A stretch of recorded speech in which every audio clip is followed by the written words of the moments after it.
surged by the most this year, boosting optimism on the economy, even as the Fed prepares to raise interest rates.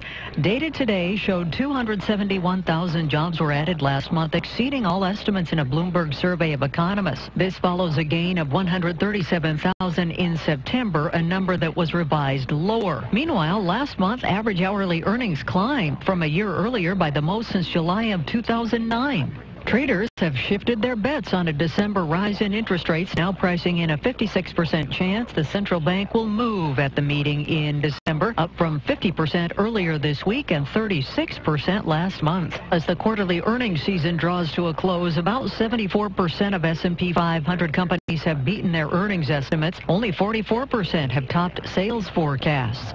Analysts estimate profits dropped almost 4% in the third quarter. Gina Cervetti, Bloomberg Radio.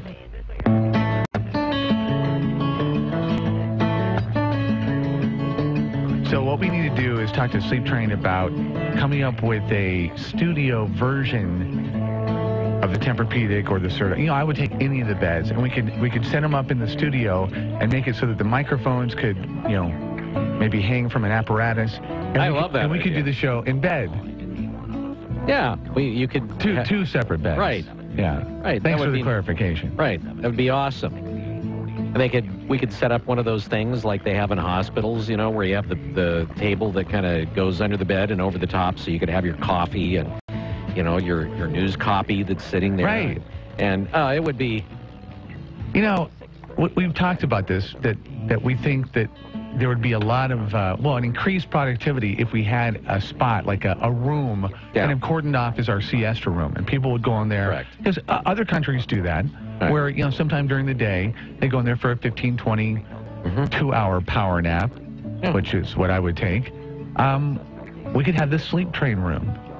I agree. The train room, and people go in there, and, you know, maybe you have to wear a little, you know, engineer's cap and your little jammies, and then you go in there. Seriously, how productive do you think we would increase things around here if people could take naps on sleep train mattresses? Oh, I agree. This company would be making millions more a year. I think we need to do that. Sleep Train, will you please come to us and make us an offer on this? Just say, okay, so we're going to bring you like 4 of the Sealy Posturepedics and maybe a Stearns & Foster and, of course, a Tempur-Pedic because Bill likes Tempur-Pedic. And we're going to put adjustable bases on the thing, and that'll be a good thing, and we'll save you a bunch of money because we love you. I'm telling you, I'm on to something. For a limited time, Beauty Rest and Posturepedic are vying for your attention, and you're saving up to, well, $400. There's Visa Cash. Listen for this. Tempur-Pedic is delivering a 1-2 punch, saving $300 off the Tempur-Pedic Breeze collection, but you'll get a Visa gift card by mail worth up to $300 when you add a movable base to your Tempur Breeze. Just say it just say it. Tempur Breeze. Don't you already feel relaxed and feel like you've had an 8-hour bout of slumber? All right, go check them out in Eugene, Springfield, Corvallis, and Salem, and tell them you're like this with the Wake Up Call. It really is a ticket to a better night's sleep with Sleep Train. The Wake Up Call. Wake Up Call. On 1120 KPNW. Do you think it's too early to think about buying Chipotle gift certificates for stocking stuffers this year? Do you think it's too early? Yes. Okay. I've been hearing good things about them. Oh, yeah? I actually stole that line. How's their stock doing? Not so well. Not so well? Yeah, they got a little problem there. Ooh, turn that back up. That was good. That was the Scatolites. Remember the movie Cujo? Yeah, with the dog. Stephen King? Yeah. I have a great idea for Stephen King's next book/movie. Okay. And we'll call it Pujo. Oh, and it'll be like a man-eating car of some sort of a demonic foreign car that you always find on the side of the road. Work with me on this one, because yesterday, I would say the better part of a half hour to maybe 40 minutes of my return to my domicile was spent in decontamination. Let's back up. The night before, Sydney wanted to give the dogs a treat, which I said, yeah, that sounds great. She gave him like a half a bag of food. As I returned home, I looked down, and the container and the drawer that the treats were kept in were both open, and every last and we're not talking about a small bag. I had put them in a Tupperware container, thinking, well, that'll resolve the Cassidy getting into the treat bag issue.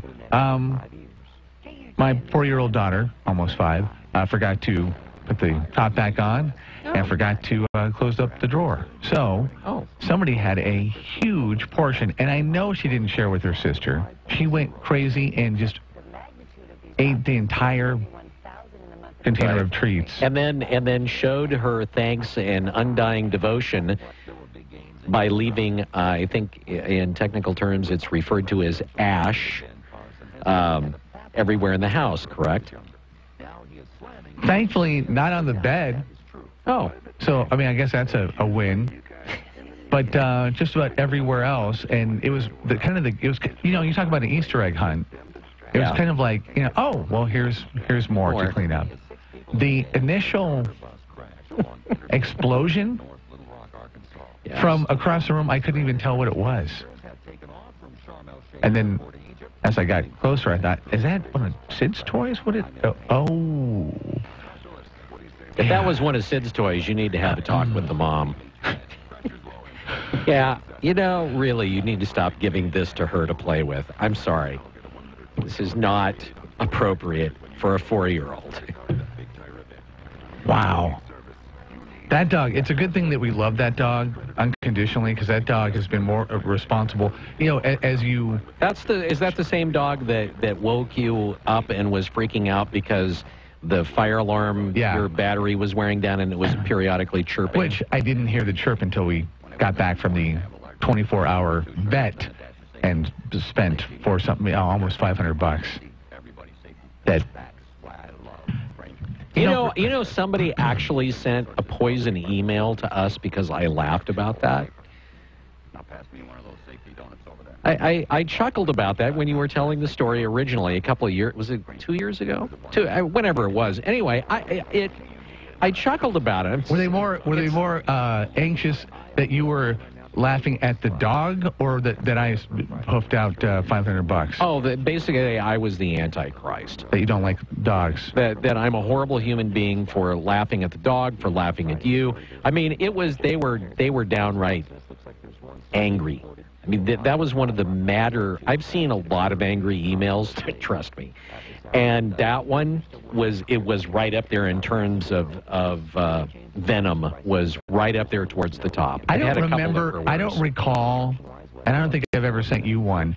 I don't recall getting one after that initial campaign, but I've had some emails where I've had to defend your feelings about animals. I'm like, what? And sometimes people are like, they're really kind of pulling something into the whole idea that you don't like animals. I'm like, no. And there was one, I think I sent you the one about if that's how you treat the animal, what does he do to his kid, kind of a thing. No, I haven't seen that one. Okay. It's like, wow. And it's in, people hear what they hear and they kind of form their own thoughts. But do you want to state, just while we're on the subject, do you care for animals? Do you like animals? Yeah, I'm pretty fond of them. Okay. I'm pretty fond of most of them. Okay. Yeah. Most of them. Yeah, most of them. Yeah. I'm not You're so selective. You're not unconditional. Yeah, I'm not so fond of rats, possums, things that look like rats and possums. Would you put fleas in that? Fleas, I'm not fond of. Most insects, ticks, parasites, I'm not all that enamored with. Okay. Yeah. All right. We got a break. It's 11:20 KPNW. A beautiful start to the day. If you look out eastward, we got a pretty horizon. The Eugene Symphony Guild is proud to present Come to the Cabaret, a fabulous dinner and cabaret show at the Hilton Garden Inn. Wonderful performances featuring music from Les Mis, Sweeney Todd, Hairspray, Dames at Sea, La Cage aux Folles, She Loves Me, and more. Plus, a dessert auction benefiting the Eugene Symphony. It's an evening not to be missed, and it's just around the corner on Friday, November 13th. Gather up your friends and make your reservations today, as seating is limited. For more details, go to eugenesymphonyguild.org. Let Midgley's help keep your family warm this winter. Midgley's carries the best wood stoves available, including Lopi stoves, which are made right here in the Pacific Northwest. Lopi stoves are rated the cleanest burning, and they're the only company to feature wood stoves with the ease of electronic ignition. Midgley's is your Lopi dealer. Professional installation is available. We're at the corner of 7th and Chambers in Eugene. Check us out online at midgleys.com. Midgley's, anywhere else, and you're just playing with fire. CCB 161946. Catch Rush Limbaugh Monday through Friday, 9 to noon, right here on KPNW. Sponsored in part by Sun Automotive. Sun Automotive has 3 convenient locations in Springfield and Eugene. They can service or repair your vehicle from bumper to bumper. Call Sun Auto at 746-6430. If you still not refinance your mortgage, well, soon you may be kicking yourself in the head. Hi, I'm Wesley Hogan with Westland Financial, and interest rates have gone up recently and will continue to rise, but they're still at historical lows. So don't delay. Let us lower your monthly payment, consolidate a first and second, pay off other debt, or drop you into a 15-year loan with no closing costs. That's right. Nothing's rolled into your loan. We'll pay for your appraisal, title, underwriting, settlement fee, everything. Do not miss out on this historic opportunity. Whether it's a purchase or refinance, you'll pay no closing costs. You won't spend a dime. Think about it. All it takes is a 5-minute phone call to find out how we can save you hundreds or even thousands of dollars a year. And by the way, Westland Financial now is proud to offer reverse mortgages for our clients over 62. Call Westland Financial today at 1-800-431-2765. That's 1-800-431-2765. 1-800-431-2765. 1-800-431-2765. And MLS number 3304. Not all loans apply. Equal housing lender. KPNW weather brought to you by Mattress Mania in Albany, Eugene, Springfield, and Corvallis. Save like crazy.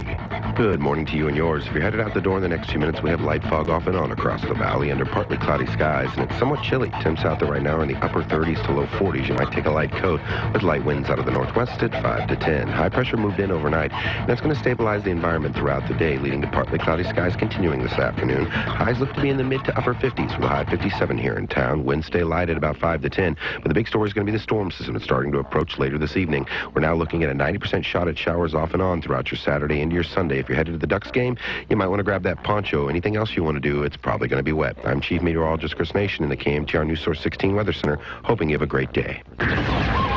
Local news, local people, Holloway in London, and the Wake Up Call. I want you to get up now. On News Radio 1120, KPNW. Well, besides this spectacular sunrise this morning that we're starting to get, the configuration of this little sliver of the moon and Mars and Venus, amazing. Great sky this morning. That said, 642 News Radio 1120 KPNW. So if you were one of those folks that decided, I just think that there may be some stuff I won't put on my IRS form this year. If you did that last year, actually a pretty good year to do it. The odds of a U.S. taxpayer facing an audit fell to its lowest level in more than 10 years during your last tax period. That's according to at least data that was released earlier this week. The audit coverage rate, which is the percentage of federal tax returns the IRS actually examined either in person or by mail, dropped to 0.84%. According to the IRS, which was the lowest since 2004. To talk about that this morning, IRS and tax expert Ed Lyon joining us on the Wake Up Call. Hey, Ed, thanks for being with us this morning. Good morning. Unfortunately, not everybody has that same 0.84% chance of being audited. So that's a broad number that covers all Americans. If all you do is get a paycheck and maybe a bank statement, your odds of a real audit are pretty much zero. But if you own your own small business and you generate over $100,000 a year in revenue, if you're taxed as a sole proprietor, you've got a 1 in 25 chance of getting audited. Okay. So that's a very different proposition. So different numbers for different people. But yeah, the IRS just doesn't have the budget to do the audits that they want to do. It's a part of overall government. Bridges are crumbling, roads are crumbling. It makes sense that the IRS is crumbling a little too. Yeah, I can right now, if you listen very closely, you can hear the sighs and moans of destitution from folks that are so sad of that. about that. Right. They're talking, oh, no, the IRS doesn't have its funding. Oh, my God. I hear the weeping and the wailing and the gnashing of teeth right now. Right. Not a lot of sympathy for our friends at the IRS. No, there really isn't. Well, let's talk about, because, I mean, we are getting towards the end of the year.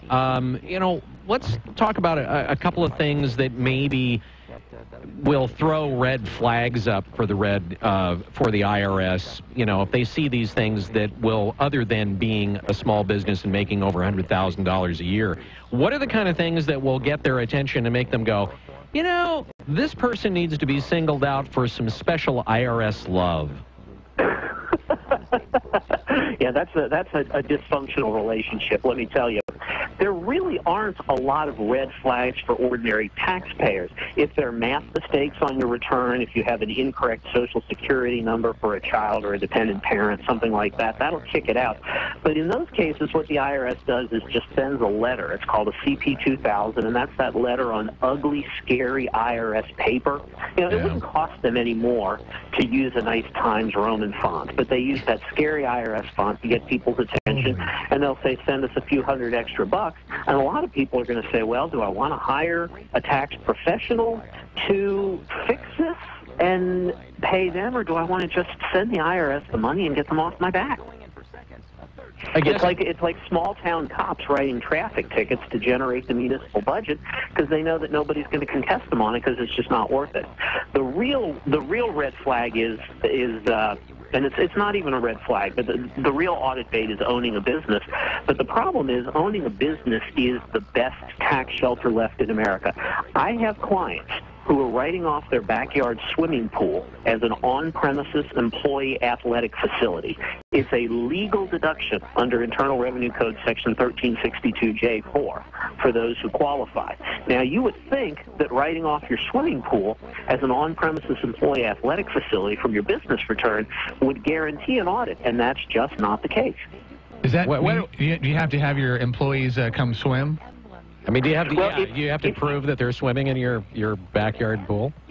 If you own the business and you're the only employee, which is often the case with small businesses, then you meet the requirements. It just has to be you and your family using the pool. Okay, so let me ask this question.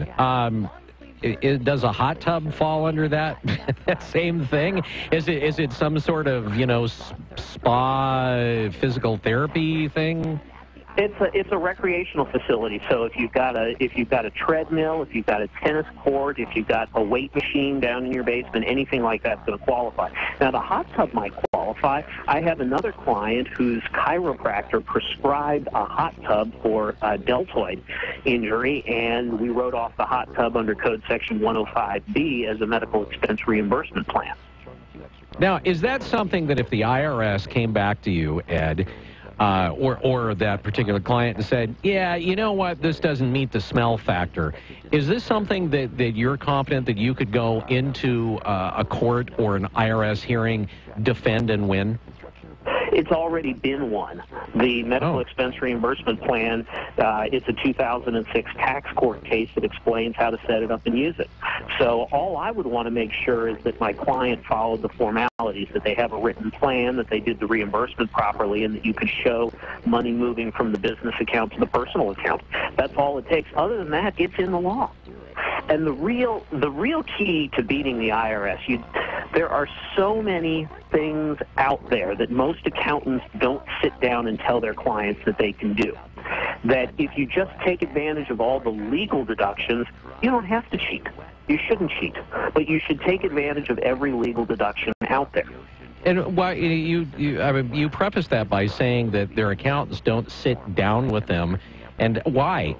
Why wouldn't, as an accountant, why wouldn't you do that? Well, most accountants focus on compliance. They focus on recording history. So they do a perfectly good job getting the right numbers in the right boxes on the right forms and getting them filed by the right deadline, but then they call it a day. Let me ask you, when's the last time your accountant came to you and said, hey, here's an idea that I think will save you money? Can I get back to you on that?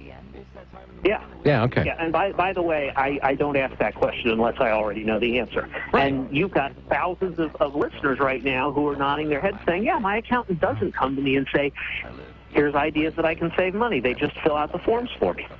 All right. So then that leads to the question, how do you find that type of accountant? You ask them. You ask the accountant, what sort of planning do you do? What can you do proactively? Do you know about medical expense reimbursement plans? Do you know about retirement plans? Do you know how I can hire my kids to work in my business so that I can write off their private school costs or their summer camp as a business deduction? You want somebody who's not just going to record the history that you give them. Wow. If you were to take a guess, Ed, and by the way, Ed Lyon, IRS and tax expert, joining us on the Wake Up Call. If you were to take a guess, how many accountants fall into that category? Well, I work with accountants across the country. We have a network of proactive planners, but I would say that 90% of them fall into that trap. But, you know, part of it is the client's fault, too. You've got to sit down and ask them. You've got to say, I don't just want somebody who's going to look in the rearview mirror. I want somebody who's going to look forward and give me a roadmap to paying less tax. The accountants know these strategies. The accountants all know about the medical expense reimbursement plan. They're just not sitting down to discuss it. And if you come to them and say, I heard on the radio that I can use a medical plan, this medical reimbursement plan, and write off my kids' braces as a business expense, they'll say, oh, yeah, that's legal. We can do that. I don't know why they're not bringing it to you. That's you got to ask them. Well, see, that's... What's the point of paying somebody to you know, that you assume is going to bring you those kind of things, and then you have to go to them and go, oh, by the way. So what I'm hearing here is that if you're going to have a small business, that you need to become your own tax expert. No, you don't need to become your own tax expert. You need to focus on growing your business because you're going to do better for yourself by focusing on your business. You just need to find the right kind of tax expert. Most of them sit down and they charge you to prepare taxes, and that's the job they think you're looking for. They're not sitting down to plan your taxes. It's just not the way they're trained. Well, something needs to happen with the training, I think. Do they not? Okay. I agree. And my career is all about helping accountants learn how to do a better job planning for their clients. So I'm assuming then that is nothing that an accountant or a wannabe accountant, a would-be accountant, is going to learn when they're actually at a university learning their particular trade. No, they've got to learn it through experience. They've got to learn it through organizations and vendors that provide tax planning strategies. There's no shortage of them available, but it's really about the mindset. It's really about what they think. If you go to accounting school thinking you're going to learn how to prepare taxes, then that's what you're going to do, and you may do a very good job of it. But planning goes beyond preparing, and that's the key difference. That's, for anybody who's listening, tax planning is the key to beating the IRS legally. And if you do it and do it well, you don't need to cheat. All right. Good advice. Hey, Ed, a pleasure having you on the show this morning. Thank you so much. My pleasure. Thank you. All right, take care. Ed Lyon, IRS and tax expert, with some ways that if you have a small business, you can put a swimming pool in your backyard and call it an athletic facility. I love that. You want to come out to my athletic facility? Have a Mai Tai out by the athletic facility. Why don't we do that? What he says really does ring true. I know when my brother before he started his global tour overseas doing what he does now, that when he had his own company, he was always looking for an accountant. As he put it, I want an aggressive accountant. And that's, I think, what Ed was getting at there. You want somebody who's going to be aggressive in your behalf. Anyway, got anything over there in terms of accidents, slowdowns, anything? I noticed you were kind of going through the stuff over there, Roberto. Rob is his name. Thank you. I guess they're still working the I-5-202, 7 miles north of Beltline. We got the crash in hopefully the clearing stages, especially as we get closer to the 8 o'clock hour. If you're headed to Portland, as you get closer up there, Highway 99 got a crash with big delays northbound one lane affected at milepost 14.6, 2 miles south of Oregon City. So that might affect you if you're like maybe headed a certain way to the airport, maybe. Other than that, things look to be fairly smooth. If you see something that we should be talking about, be a road ranger today. A Friday road ranger. 650. The sombrero is pink on Fridays.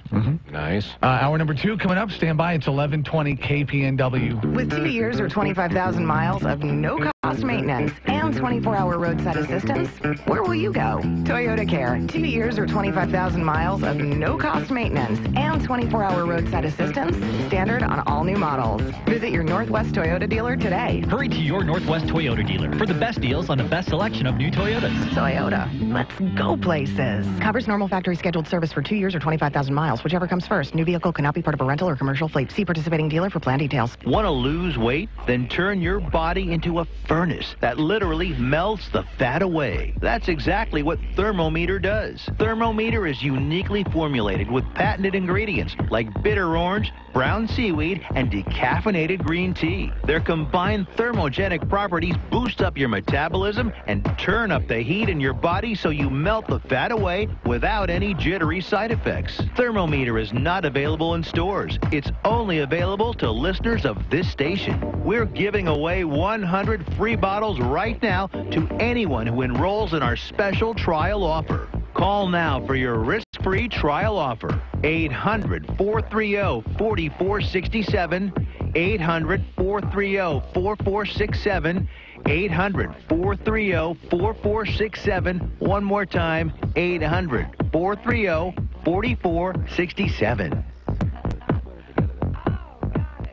When you buy something at St. Vincent de Paul, you always save money. And when you donate something to St. Vincent de Paul, you save money too, because everything you donate is tax deductible. So save when you buy and save when you give at St. Vincent de Paul, where you can have some fun, save some money, and do something nice for your neighbors. St. Vincent de Paul, we're in the phone book. This message is sponsored by St. Vincent de Paul in association with Eugene area radio stations. Ears. I'm Gary Conley with today's Money Minute. Debt levels matter. The more you have, the more difficult it is to service. Structure matters too. The lower the interest rate, the easier debt is to carry. Take a $35,000 car loan over 5 years. At 9%, the payment is about $725 a month. At 2%, it's $610. For 7 years, it's $480 and $380 respectively. The same principle applies to government and businesses too.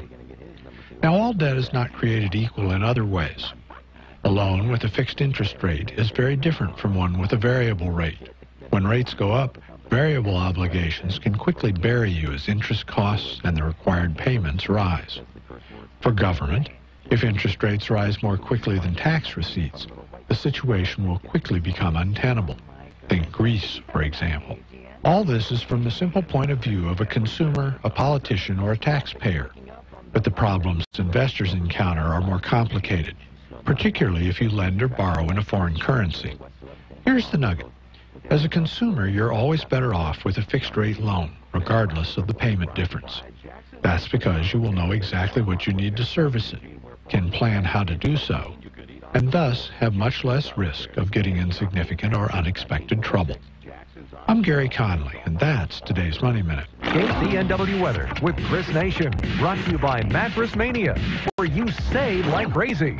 Good morning. If you're headed out that door in the next few minutes, you're looking at partly cloudy skies. We do have some light fog off and on across the valley. Temps out there right now are on the chilly side in the upper 30s to low 40s. You might take a light coat with winds out of the northwest at 5 to 10. Now, high pressure's been moving in over the last few hours, and it will stabilize the environment today, leading to partly cloudy skies this afternoon. Highs look to be in the mid to upper 50s with a high of 57 here in town. Winds will stay light, but we're tracking a powerful storm system set to move in overnight, bringing in a very wet weekend. 90% shot at showers. We could see a quarter to a half inch. If you're headed to the Ducks game, you might want to take your poncho. I'm Chief Meteorologist Chris Nation in the KMTR News Source 16 Weather Center, hoping you have a fantastic day.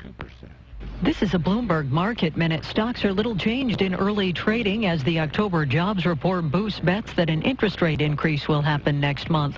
The Dow right now is up 35 points at 17,898, a gain of 0.1%. The S&P 500 is little changed. It's down by less than a point at 2099, and the Nasdaq is up 1 at 5129. That jobs report showed U.S. payrolls rising by 271,000 last month. That was the most this year, with the jobless rate down to 5%. Alan Kruger is a Princeton University economics professor. This is going to confirm Janet Yellen's point that the economy is performing well. It's further indication. Unemployment insurance claims over the last month were the lowest they'd been since the 1970s. So there are a bunch of indicators coming in showing that the economy is continuing to heal. That's Princeton University economics professor Alan Kruger speaking with Bloomberg. Gina Cervetti, Bloomberg Radio. Fox News, fair and balanced. We report, you decide. On News Radio 1120 KPNW, Eugene, Springfield. Fox News Radio, I'm Dave Anthony. All Russian flights to Egypt have been grounded. President Putin just gave the order 6 days after the Russian plane blew up over the Egyptian desert. The U.S. believes it may have been bombed out of the sky. This leaves 45,000 Russians on vacation needing to find a way home. British tourists are in the same boat. Fox's Simon Owen live in London. Dave, Britain suspended flights between the UK and Sharm el-Sheikh on Wednesday, questioning airport security. Now the small matter of getting tens of thousands of people home, and there's frustration at the airport. I paid for my ticket up front. I was supposed to fly yesterday. Why am I still here? British Airlines had plans to operate 29 rescue flights today. Egypt says it can only accommodate 8, so more delays. For people who do get on board, it's carry-on bags only. Britain banning baggage. And Britain banning the baggage. Those flights will be sent home later. Fox News has learned U.S. officials are today discussing possible changes to screening flights coming into the U.S. Hiring was a lot higher last month. 271,000 Americans found jobs. The unemployment rate dropped to 5%.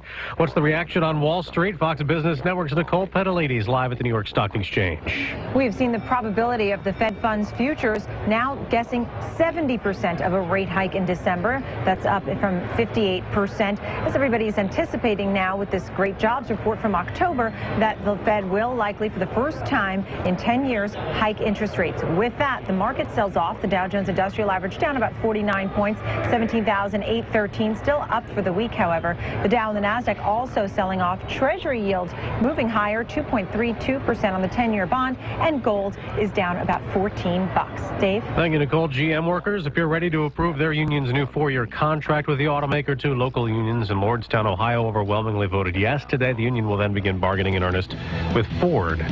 Fox News Radio, fair and balanced. I can solve difficult problems for a Fortune 500 company. I can run a successful business. I can manage your home improvements. I can publicize your message. I can motivate your audience. I can put my military experience to work for your company. I can teach your children. I can boost your bottom line. I can add value to your workplace. I could be a loyal and productive employee. But I can't put my skills to work for your organization if I'm not given the opportunity. If you don't recognize my talents and ability. If you don't hire me. If you don't have an open mind and a workplace that's open to everyone. If you don't realize that America works best when everybody works. What can you do? What can you do? What can you do? You can remember that it worked. It's what people can do. It's what people can do that matters. Nearly 50 million Americans have disabilities. Capitalize on their talents with employment practices that benefit everyone. Learn more at whatcanyoudocampaign.org. Chicago police are looking for whoever pretty much executed a little boy earlier this week. Fox's Jeff Manasso is live in Chicago. Dave, 9-year-old Tyshawn Lee was walking to his grandmother's house from an elementary school Monday when he was shot in the head and the back on the city's south side. And Chicago Police Superintendent Gary McCarthy says it was no accident. We believe that Tyshawn was targeted, lured to this spot and murdered. He calls the murder a cowardly crime and the result of gang retaliation involving the boy's father, who denies the connection and who also says he is cooperating. A $35,000 reward is being offered for information that leads to an arrest in a city where spraying bullets has become an epidemic.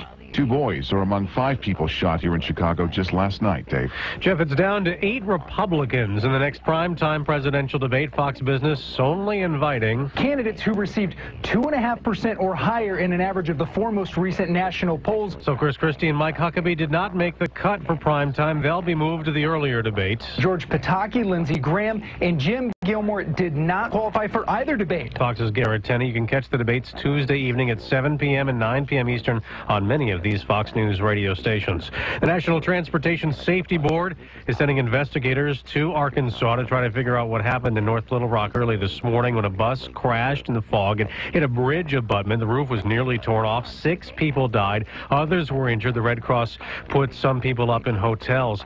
The Bengals just can't be beat, at least not yet.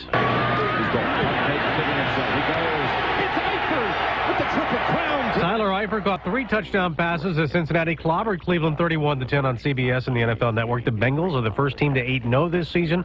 The Broncos, Panthers, and Patriots will also try to stay undefeated on Sunday. I'm Dave Anthony, Fox News Radio.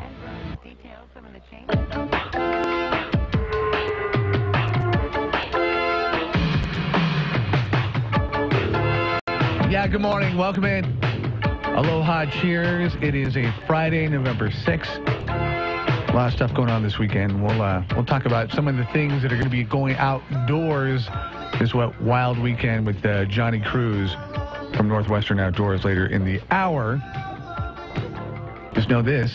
We got rain in the forecast tomorrow. Kind of comes in tonight, this storm front that Chris Nation has been tracking at KMTR Central 1.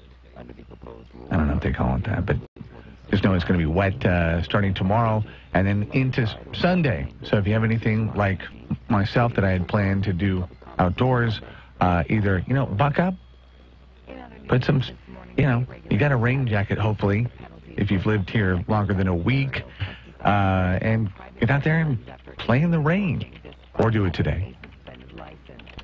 Today, what a nice not quite as wet. 54 for the high. Beautiful. 42 degrees currently. This is one of those days I wish was a Saturday. This is the kind of day where you like to have a hot beverage and just kind of sit in your particular recliner and just stare out the window. Why can't you just be on the air? Why does it have to be Saturday? Well, you can't just... Then you miss out on a Friday. Yeah, but here we are. The Friday Fun. The Friday Fun Show. Yeah. Is that what it is? Friday Fun Show? Yeah. And if you're not having fun, you need to work on that. Oh, okay. Billy. Okay, Robbie. You know, it is, for one thing, Ben Carson is coming under fire now for even he said, the rap commercials where he's rapping may be not a great idea. What I think is hilarious is that he came out with the stories of his violent past, where he attempted to try to stab somebody. Right. He was going to attack his mom with a hammer. There's a couple of things where he was talking about I guess defending what a laid back, gentle guy he is, that he didn't used to be that way, and then he fixed issues. And now people are coming up and like the media is saying, I don't know. He might be making that up. Like he's got to defend. He's got right. He's got to defend his bad behavior. That would be something that you would lie about. Like if you're going to say that you're aggressive and had a violent past. I think I attacked my mom with a hammer. Oh no, you didn't. I don't think so. I don't think he did. Nice try. It's almost like what should be the story is that it came out from somebody else that he did that. And then he's got to, kind of discount that and say that didn't happen. No, that didn't happen. He's saying it happened. Yeah. It's like... Well, I mean, is it... when you got TMZ on the scene, as our, I mean, it's basically so, everybody now. It is so obvious how in the bag for anybody that's on the Democratic side that the media is. I mean, it's just, they don't even try to hide it anymore. You know, I mean, if they actually use the same kind of scrutiny on the other side that they do with the Republicans, it would be just as big a clown show, because their clown car is inclusive. They've got plenty of folks to pack into that baby. Throw Byrne and Hillary in the front seat. It's fun time. They're in the parades. I said Ben was rapping. I think I made it sound like he was doing the rap. He's not. It's just a commercial or promo that they kind of aimed at, I guess the urban demo, and he's realizing that maybe that wasn't the wise decision. I think, and somebody in his camp or somebody was saying that it was orchestrated to be targeted against towards African American males because they don't typically vote Republican. And of course he gets criticized for that. But when Hillary goes down to the South, anytime she's down there, she's doing the y'all, how y'all doing? I mean, come on. She's about as South as somebody from Montreal. Okay, I'm gonna disagree with you just to a point, because have you ever spent time in the South? Yes. Okay. After a couple of hours, don't you throw a y'all in there every once in a while? Doesn't it just kind of seep? Come on. No. A little bit? No. You forget my brother lived in Arkansas for years and Missouri before that, and I spent plenty of time in both states, and no, I was not. How y'all doing? I think there is a clue. Hi, how y'all doing? And she sounds so fake when she does it. No argument there. I won't argue with you on that. All right, 7:10 news upcoming. You want to talk about maybe? Oh man, we've got so much stuff. We've got let's see, houses almost exploding into flames, according to eWeb, because they were growing the demon weed. Also, we've got some creepers around the Eugene area that the Eugene Police Department's trying to get, and a brand new proposed ordinance that I love the way that the city describes what it's supposed to kind of sort of do and why they sort of, you'll hear it. It's coming up, brought to you by Burrito Amigos, the friendly ones on KPNW. Fall is officially hit with cold, rainy weather. Don't start a chilly day with a bleak breakfast. Warm your spirits with a breakfast burrito and coffee from Burrito Amigos, the friendly ones. You can always enjoy a fresh cup of coffee at any Burrito Amigos location, but if you need a great espresso, hit up Burrito Amigos drive-thru on 6th and Polk in Eugene, or drop by the Springfield shop at 42nd and Main. Get a big old fresh mocha and bacon breakfast burrito. Bacon and chocolate and coffee. In some states, those are the only 3 food groups. Best of all, you don't need to get out of your car at either of those locations. Of course, that breakfast burrito can also feature link sausage, chorizo, huevos rancheros, black Angus steak, or get it meatless. And of course, you can have a junior burrito or get the larger regular size on those days when you really need to fuel your morning. I'm Bill London, Burrito Amigos' biggest fan, and I do hereby attest coffee and a breakfast burrito from Burrito Amigos trumps any breakfast food requiring the application of milk. Burrito Amigos in Springfield and Eugene. When you take the train, there's no telling what adventures await you. But that didn't stop us from speculating. Here's how it works, Mary. You tell me what you do aboard Amtrak Cascades, and I'll use my powers of prognostication to predict your path. Still game? I'm game. While riding the train, do you A, relax in your seat, or B, visit the bistro car? Relax in my seat. Catch some Z's, or be productive? Be productive. Open a book or your laptop? Laptop. Email or blog? Blog. Okay, here goes. While blogging in your comfy leather chair, you're moved by the sweeping views of the mossy megalopolis that is Oregon. You start building tiny train terrariums with native moss and even make punny t-shirts like, don't forget to moss. Wow, that's pretty specific. Yeah, it's a gift. Amtrak Cascades. See what happens from Eugene to Portland for less than $20 one way. Start your adventure at Amtrak.com/see what happens. Restrictions may apply. Now, this morning's wake-up call with the latest news from the Northwest and your neighborhood on News Radio 1120, KPNW. Good morning. This glorious start to the day brought to you by Burrito Amigos. Yep, they got the naming rights.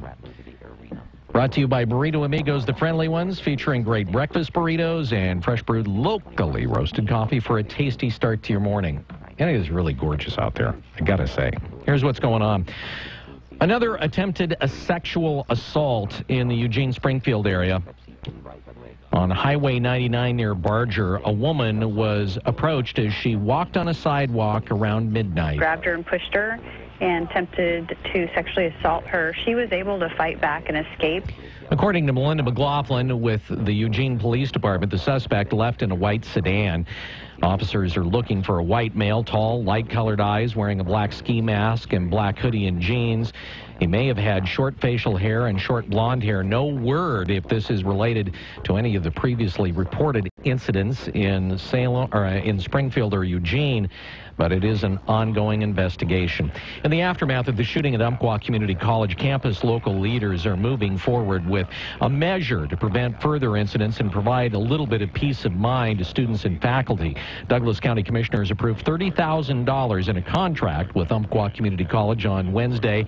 The money is going to pay for a sheriff's deputy to be on campus 7 hours a day for 5 days a week. That contract is going to start at the beginning of next week, and it will run through June 30th of 2016. DeWes Hudson with the Douglas County Sheriff's Office says this will not take any of his agency's officers off the street. Actually, it is a recently retired patrol deputy who is going to fulfill the contract. Douglas County Commissioners approved the move. No word yet on if the patrol is going to become permanent.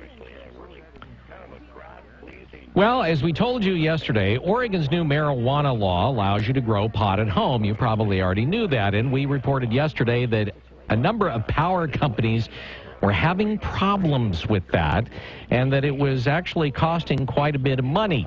Brad Ford has a few more details on the story. Indoor marijuana grow operations use a lot of electricity for grow lights and fans. It can be equal to running 29 refrigerators around the clock.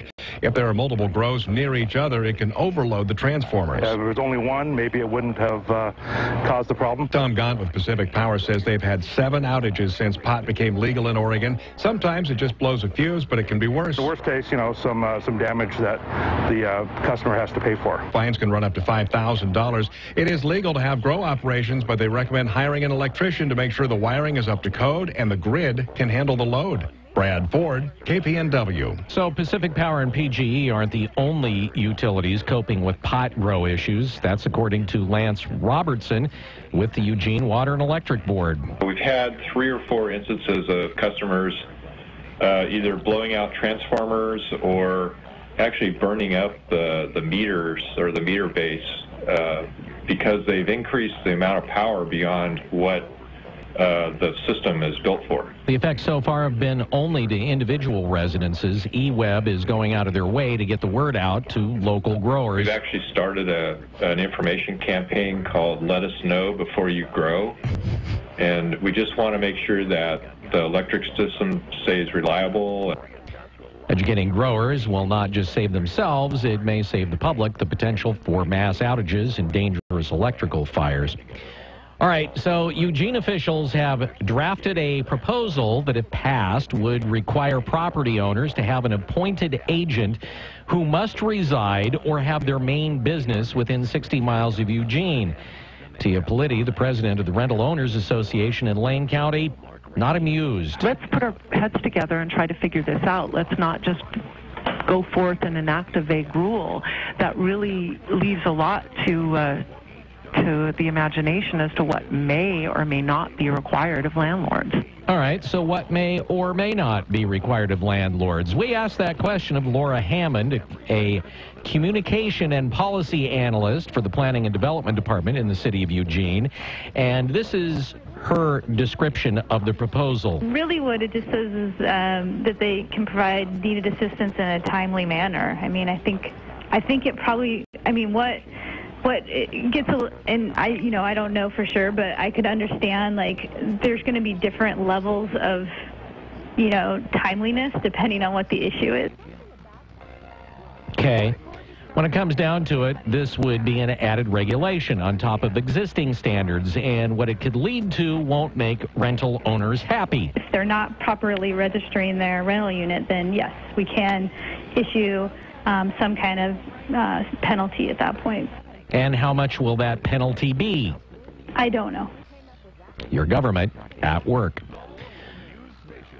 Well, on Wednesday at noon, a 26-year-old woman who was in the Owen Rose Garden area noticed an old man who was oddly busy. And she noticed that there was a man who was in the bushes but very visible, and he had his pants partially pulled down, and he was sexually gratifying himself. According to Melinda McLaughlin with the Eugene Police Department, the man is a white male in his 70s with average build. He had white collar-length feathered hair, a white goatee, and was wearing a white baseball hat, a blue jean jacket over a white shirt and blue jeans. If you have any information, contact the Eugene Police Department.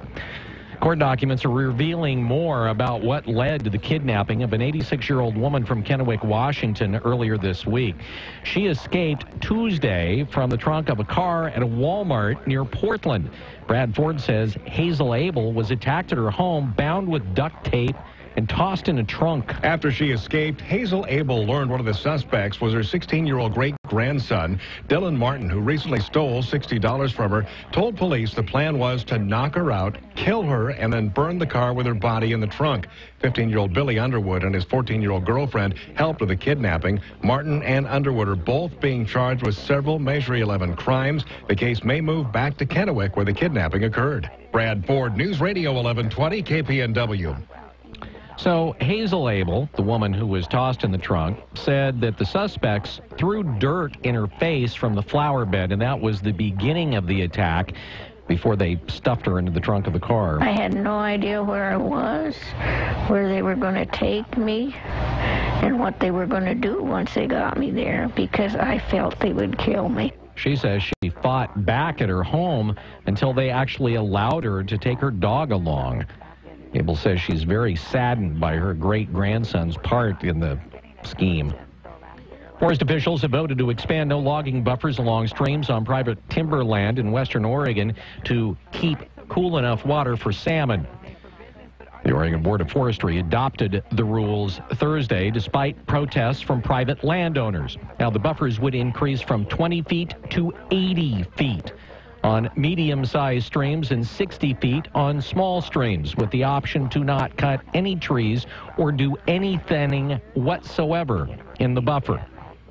Currently, trees must be left uncut 20 feet from streams, though some additional feet are required where a number of trees have to be maintained. Environmentalists say the new buffers are only a modest step forward. They want to go back in the future and have those buffers increased even more. Private landowners say they are disappointed with the new rules. Oregon's Christmas tree harvest is underway. Brad Ford reports Oregon continues to be the nation's top producer of Christmas trees. The sawdust is flying as Christmas trees are cut. The lack of rain and hot summer had an impact. The trees just didn't get as much water as they normally get in a season. Gary McCanich with the Department of Agriculture says seedlings had a high mortality rate, but larger trees survived. Half of the trees are sold to California. Internationally, Mexico is the top importer. Oregon growers should have no trouble selling their trees. There appears to be an undersupply of Christmas trees, so there's a lot of activity with shippers buying from growers in Oregon that they wouldn't maybe not normally buy from. Before exporting trees out of the U.S., they undergo strict agricultural inspections to meet the standards required by the importing countries. I'm Brad Ford, KPNW. Search and rescue teams found a missing hiker in the Columbia River Gorge yesterday morning early. Derek Dean was running to the top of Angel's Rest and kept going and going until he was lost. So he decided that he was going to stop. He made a bed out of moss and fell asleep, and he awoke to rescuers calling his name around 3 a.m. in the morning. He admits he was not prepared. He didn't have warm clothes. He didn't have a flashlight. He didn't have any emergency supplies. And a lot of things could have gone much worse than they did. That didn't happen. And I think it was due to the search and rescue efforts and due to just maybe some basic common sense. The sheriff says he did the right thing by making a bed on moss and staying in one place. This time of year, the weather can change quickly, and overnight temperatures were much colder in the gorge than they were in the valley. The Oregon State College of Agricultural Sciences is ready to wade into the hemp They've submitted an application seeking permission to conduct research on growing industrial hemp in Oregon. Many different parties, they see the potential not only for financial, but also as a means of rotation, which is an important strategy. Jane Oler, head of the Crop and Soil Science Department at the College of Agricultural Sciences at OSU, there's a mouthful, said the project will take place on university-owned land. In order to have community confidence in the results, we're looking at several years, 3 to 5 years. 5 years would be the likely, and our estimate total up to as much as $2.5 million. The focus of the study is to see if industrial hemp will grow to a mature plant in Oregon. If that is the case, proponents say it could lead to potentially replacing some environmentally harmful products. Well, it appears a transportation bill will not be a part of next year's short legislative session in Oregon. Brad Ford reports. The Oregonian reports that Governor Kate Brown met with Associated Oregon Industries to discuss the top issues on next year's legislative agenda, and a transportation funding package was not on that list. That would also include talk of a gas tax increase. She says it will be on the 2017 agenda. The governor wants a compromise on an increase in the minimum wage. Oregon voters could see 2 ballot measures next year that would put the base rate as high as $15 an hour. The housing crisis and lack of affordable housing will also be a priority, along with a way to increase security on college campuses. Brad Ford, KPNW. And you can also expect that there will be a number of gun control bills. It is 7:25. This look at the news brought to you by Burrito Amigos, the friendly ones. You're up to date from KPNW. Wake Up Call Sports on News Radio 1120 KPNW. The NFL version of the Ohio Civil War. It was close for a while, but Andy Dalton and the Cincinnati Bengals, too much, overwhelming the Cleveland Browns on both sides of the ball. If you have, well, Bengals tight end Tyler Eifert on your fantasy football team and you started him, you're content this morning. He got 3 touchdowns from Dalton. The Bengals stay undefeated in Week 9, routing the Browns 31-10. Except for one series, Johnny Football, largely ineffective, hugely irrelevant. Does not look like a starter in the NFL at this point. College football on a Thursday, Baylor blew up any hopes when they lost their starting quarterback and had to rest their future on a freshman quarterback. Funny thing happened on the way to the 4. Their freshman QB Jarrett Stidham threw for 419 yards, 3 touchdowns. Number 6 Baylor doesn't exactly run away with the game, but they do beat Kansas State 31-24, their first game post Seth Russell. Miami Hurricanes told season ticket holders and donors that the ACC has admitted, quote, to multiple incorrect calls against the Hurricanes in last weekend's wacky win over Duke. The U ended up winning the game on an 8 lateral kickoff return, eventually scoring a touchdown, the guy named Korn. Probably of small consequence to the Duke football team. Colt Lyerla, his rugby experiment over. He signed with the Arizona Rattlers of the Arena League. OSU men's basketball team avenged a loss to Western Oregon from last year by beating them last night, 76-57. Blazers 4-2 in the NBA. They throttled Memphis 115-96. Get ready for high school volleyball playoffs. 6A Sheldon plays Lake Ridge. 5A Marist and Churchill both have games. 4A Sutherland will go at Marshfield. High school football, Harrisburg plays Dayton. Springfield will host St. Helens. And Sheldon will mess with Barlow. Wake Up Call Sports on KPNW, powered by Wetlands on Garfield in Eugene, your West Side neighborhood sports headquarters and pub. At 7:27. Weather every 10 minutes during the wake-up call. Count on it. News Radio 1120 KPNW. Good morning to you and yours. If you're headed out the door in the next few minutes, we have light fog off and on across the valley under partly cloudy skies, and it's somewhat chilly. Temps out there right now are in the upper 30s to low 40s. You might take a light coat with light winds out of the northwest at 5 to 10. High pressure moved in overnight, and that's going to stabilize the environment throughout the day, leading to partly cloudy skies continuing this afternoon. Highs look to be in the mid to upper 50s with a high 57 here in town. Winds stay light at about 5 to 10. But the big story is going to be the storm system that's starting to approach later this evening. We're now looking at a 90% shot at showers off and on throughout your Saturday into your Sunday. If you're headed to the Ducks game, you might want to grab that poncho. Anything else you want to do, it's probably going to be wet. I'm Chief Meteorologist Chris Nation in the KMTR News Source 16 Weather Center. hoping you have a great day. Hi, everybody. This is Don Essig with today's Motivational Minute, brought to you by Builders Electric, providing smart electrical service since 1960. The wellness movement in our country has been pretty big for a number of years now, and someone once asked me my definition of wellness. After thinking about it for a few days, I decided that wellness is from the neck up and fitness is from the neck down. You know, too many people believe that doing physical workouts is a complete wellness program, and then they continue to walk around with negative attitudes and negative behaviors. A complete wellness program includes challenging the mind, stretching and exercising like any other part of the body. So try some mind stretching wellness today.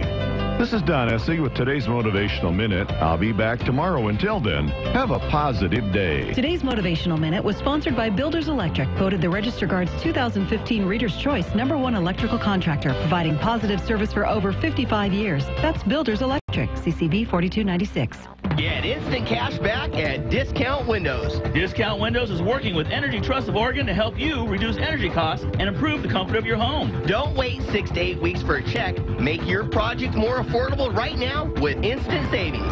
We've handed out over $20,000 in instant cash incentives in just 5 months. Instant savings at Discount Windows. Highway 99 in Junction City. Open 7 days a week. Instant cash incentives applies to windows installed by Discount Windows. CCB 180018. The Eugene Symphony Guild is proud to present Come to the Cabaret, a fabulous dinner and cabaret show at the Hilton Garden Inn. Wonderful performances featuring music from Les Mis, Sweeney Todd, Hairspray, Dames at Sea, La Cage aux Folles, She Loves Me, and more. Plus, a dessert auction benefiting the Eugene Symphony. It's an evening not to be missed, and it's just around the corner on Friday, November 13th. Gather up your friends and make your reservations today, as seating is limited. For more details, go to eugenesymphonyguild.org. This is an exciting announcement from Eugene Airport. Today is the day your life gets easier. Getting from point A to point B has never been more efficient. You can now fly nonstop from Eugene Airport to San Jose. That's right. There's now a new nonstop way to San Jose on Alaska Airlines. We're connecting the Silicon Valley to the Silicon Shire. Book your next flight today at alaskaair.com. Fly easy. Fly EUG. Your air ducts collect debris, dirt, dust, and allergens. And if it's in your ducts, it's in your lungs. You've heard of the Zero Res patented empowered water system for no residue carpet cleaning. Zero Res can also clean out your air ducts. Call Zero Res to schedule an air duct cleaning, and they'll clean 2 rooms of carpet for free. That's $88 off the regular price. Don't wait. Call Zero Res and mention KPNW to get 2 rooms cleaned for free with an air duct cleaning. Restrictions apply. Call 9880. That's 988-ZERO. Or search online for Zero Res Eugene. The Wake Up Call with Holloway and London on News Radio 1120 KPNW.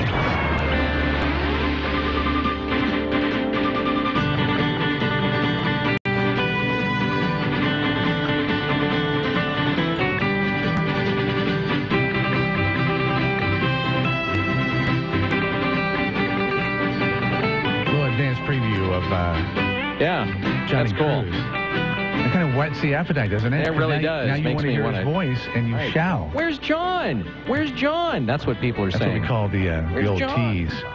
Can you imagine being down in Southern Oregon, Gold Beach, out there taking a stroll? Maybe you have your kids out there and get the dogs running about, ready for your picnic, and you come across a 78-foot blue whale that had washed ashore. It's going to be put on display, by the way, in Newport, so if you want to get a look-see. And they're trying to figure out, like, what contributed to its demise. And they're talking about, potential orcas or a large boat.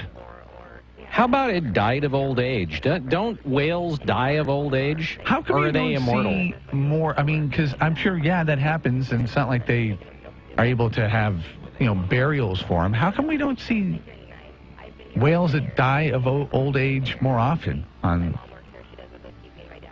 Especially with all the messed up situation that the ocean is in. Yeah, it could be that they'd probably, so making assumptions here. They're probably dying further out at sea, and when they die, and if they're bloated and floating on top, other things come along and go, hey, look, it's a buffet.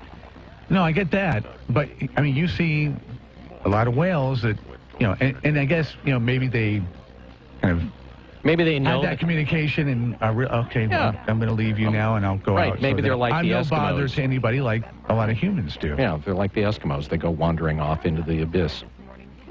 78-foot blue whale shore on Monday, so might be an excuse for a visit to Newport. Yeah, and we can only hope, like they've done in the past, that they tried to get rid of it. They tried to blow it up.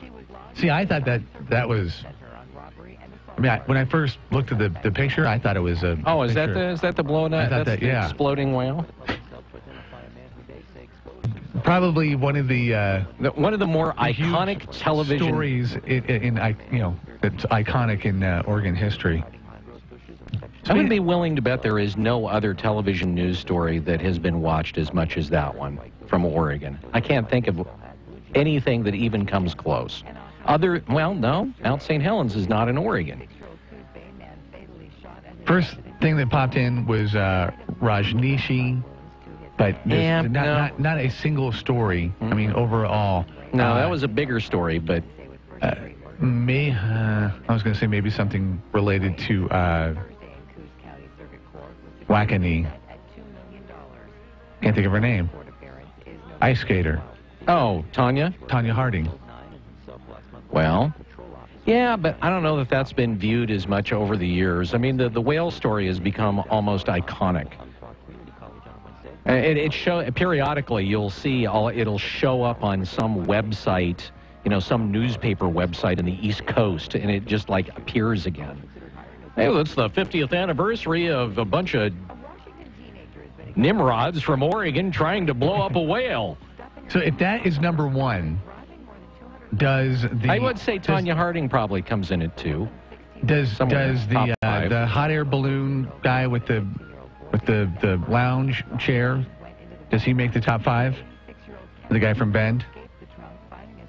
I don't think he was originally from Bend. The guy that originally did that, by the way, killed himself, committed suicide because of the harassment. But the guy that we talked to, and we had him on, and he's done a couple of. Yeah, that guy. He was not the first to do it. The first guy that did it, and I can't remember the state. I know it was in Oregon. He was photographed from a weather plane. I mean, he was way up there. And if you're not familiar with that story, and it is an interesting story, guy just decided, I bet if I hook a bunch of helium balloons. A bunch kind of like Up in the movie Up. Right. Only instead of attaching them to a house, he attached them to an aluminum lawn chair, the ones with the webs. He just attached to that, and he takes a BB gun with him because he figures, okay, when I get too high, I'll just start shooting balloons, and that'll bring me back down to the ground. Nice and slow. Right, nice and slow. And the next thing he knows, he's essentially up in the clouds being photographed by a weather plane. He starts shooting balloons and freaks out because he's so high and drops his BB gun, which at the time turned out to be lucky because they figured that if he had shot many more of the balloons, he would have come down too fast and he would have died. So he came down, I can't remember if it was a tree or power lines he got hung up in, and was able to essentially drop to the ground somewhere near a Little League game that was being played. I don't remember that story. Yeah. Was he coming down with? He was coming down with speed. And so it's lucky that he had something that hung him up, and it was also lucky that he had dropped his BB gun. Wow. And then people proceeded to make fun of him for a number of years after that, and the guy later committed suicide, which is the sad part of the story. The rest of the story is awesome up into that point. No, the guy over in Bend was only recreating it. He was not the original. That guy was recreating it. Bindi Irwin, Steve Irwin's daughter, and has earned $230,000 in prize money so far on Dancing with the Stars. What was I can't remember. She is a minor, so a judge is refusing to okay her contract until he gets releases from both of the parents, and he apparently is a little stickler on the rules department and is looking for proof that her dad is dead. That seems a bit over the top, don't you think? See, is your dad dead? Well, so what are they going to have to do? Actually show him funeral videos? Lawyers for Dancing with the Stars say they'll make sure things get worked out and that Bindi will get her money, which is actually quite a bit. Yeah. TMZ says $230,000 includes a $125,000 guarantee up front plus weekly bonuses. What's Bindi's mom's name? She's from Eugene. Lisa or Laura? Yeah. She went to North Eugene. Right. Yeah. Originally from the Eugene area. And the name of the judge, let's just repeat the name of the judge for fun. Oh, I'm sure he's getting, he or she is getting, I want to say his name was, it was in a different story. So does it not, it's amusing that lawyers get all the heat, you know, for a variety of different things. And nobody ever mentions, number one, that judges were former lawyers, and number two, that judges, many of them are really not very bright.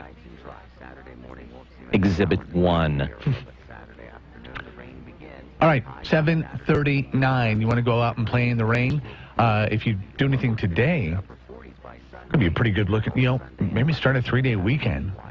You don't look very good. You might need to call. No, we're not saying that. Johnny Cruz from Northwestern Outdoors, a program that is aired here 2 times a week? Yeah, for the time being. 6 to 7 on Saturday mornings and 8 to 9 on Sundays. All right, my mom's a thumbs up on the Sunday, so don't... Really? Your mom likes it on Sundays? I told you that already. I didn't realize. Yeah. I don't remember it. She's commented a couple of shows that he's done. Really like the train little tour thing that you get on the hand car? Yeah. Loves that. All right, he's coming up, 7:40 on KPNW. It's the latest wake-up call market news. This is the KPNW Business Report. From Bloomberg World Headquarters in New York, I'm John Tucker. It looks like investors still trying to figure out whether or not the jobs report is good for their investments or not. Employment strengthening the case for the Federal Reserve to raise interest rates next month. The U.S. payrolls increasing by 271,000 in October. That is the most this year. Bill Gross at Janus Capital weighed in just after the jobs report this morning. It's almost 100% that the yellow light changes in December to bright green. You know, before going to bed last night, I calculated that any jobs number over 150,000 would be sufficient. Well, traders saw a 72% probability the Fed would raise its benchmark rate at its next meeting, as according to futures data compiled by Bloomberg, and that is up from 56% on Friday. And in the early going, we have the Dow Jones Industrial Average down 19 points, the S&P 500 down a point, and the NASDAQ Composite Index pretty much unchanged. And that's a Bloomberg Market Minute. You know, some people like to go the extra mile, but in the Northwest, we go the extra 25,000 miles. That's right. We go 2 years or 25,000 miles with no-cost maintenance and 24-hour roadside assistance. It's called Toyota Care, and it's included with every new Toyota. That means oil and filter changes, tire rotations, multi-point inspections, they're all covered for 2 years. And those moments we don't plan for, like locking the keys in the car or getting a flat tire, you guessed it, Toyota Care covers that too. We know that out here, we need to be prepared for anything. That's why in the Northwest, we go with Toyota Care. No cost maintenance and roadside assistance for 2 years or 25,000 miles. Go see your Northwest Toyota dealer today.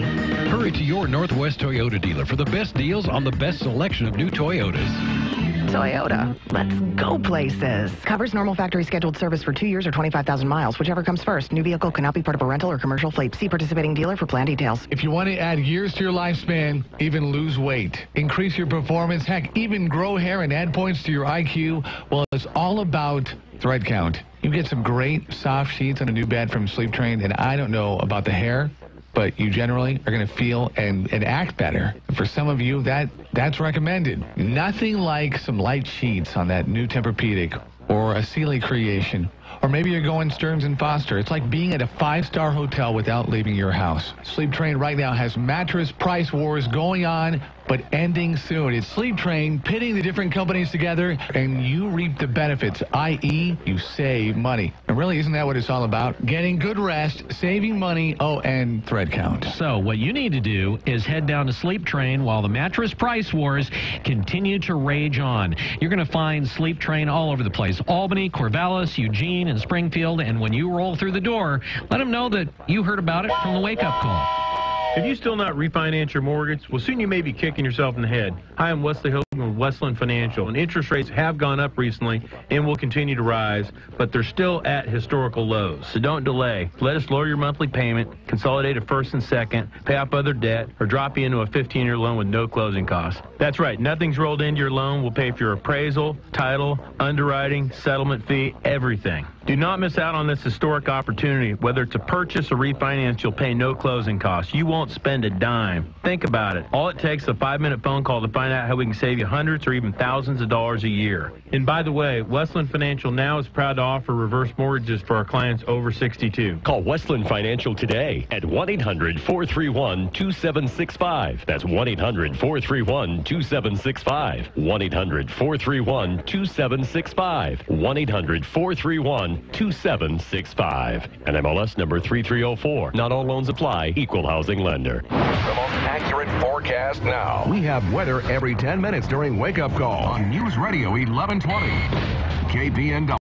Good morning. If you're headed out that door in the next few minutes, you're looking at partly cloudy skies. We do have some light fog off and on across the valley. Temps out there right now on the chilly side in the upper 30s to low 40s. You might take a light coat with winds out of the northwest at 5 to 10. Now, high pressure's been moving in over the last few hours, and it will stabilize the environment today, leading to partly cloudy skies this afternoon. Highs look to be in the mid to upper 50s with a high of 57 here in town. Winds will stay light, but we're tracking a powerful storm system set to move in overnight, bringing in a very wet weekend. 90% shot at showers. We could see a quarter to a half inch. If you're headed to the Ducks game, you might want to take your poncho. I'm Chief Meteorologist Chris Nation in the KMTR News Source 16 Weather Center, hoping you have a fantastic day. Ladies and gentlemen, once again, it is my profound pleasure to introduce The Wake Up Call on News Radio 1120. KPNW.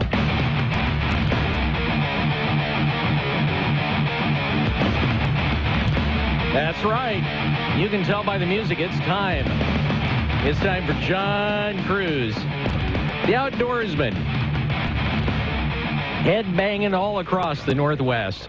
It's Northwestern Outdoors, heard on this radio station 6 to 7 o'clock on Saturday mornings, and this Sunday from 8 until 9.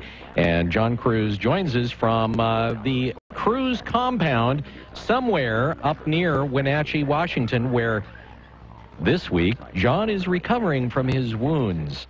Hi, John.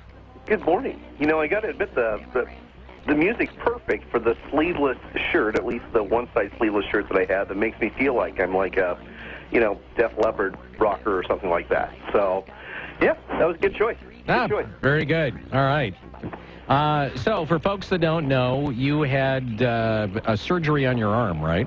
I did. I tore a bicep tendon, and the doctor was kind enough to reattach that tendon to the bone, but in the meantime, we're in a cast for another couple of weeks. We had a couple of emails, John, people inquiring, is this going to affect your attempt to get back into the major leagues? You know, it's going to set me back a little bit, but I've always been positive about that sort of thing, and I'm looking forward to spring training this year. Okay. Oh, good. Nice. What was it the important arm, or was it the unimportant arm? Tragically, it was the important arm. It was the right arm, so I am learning to be a lefty. Oh, so how is this going to affect fly fishing for you? Fishing is going to be challenging. Any type of fishing is going to be challenging unless it involves like a Snoopy pole. Have they given you a prognosis whether you're going to recover 100%, or are you going to be, walking around with a flipper? Thanks for that, Bill. Thank you so much. The prognosis is probably 80 to 90% recovery. Okay, so with a lot of physical therapy, you'll be almost as good as new. Exactly. And, at our age, maybe that's the best you can expect.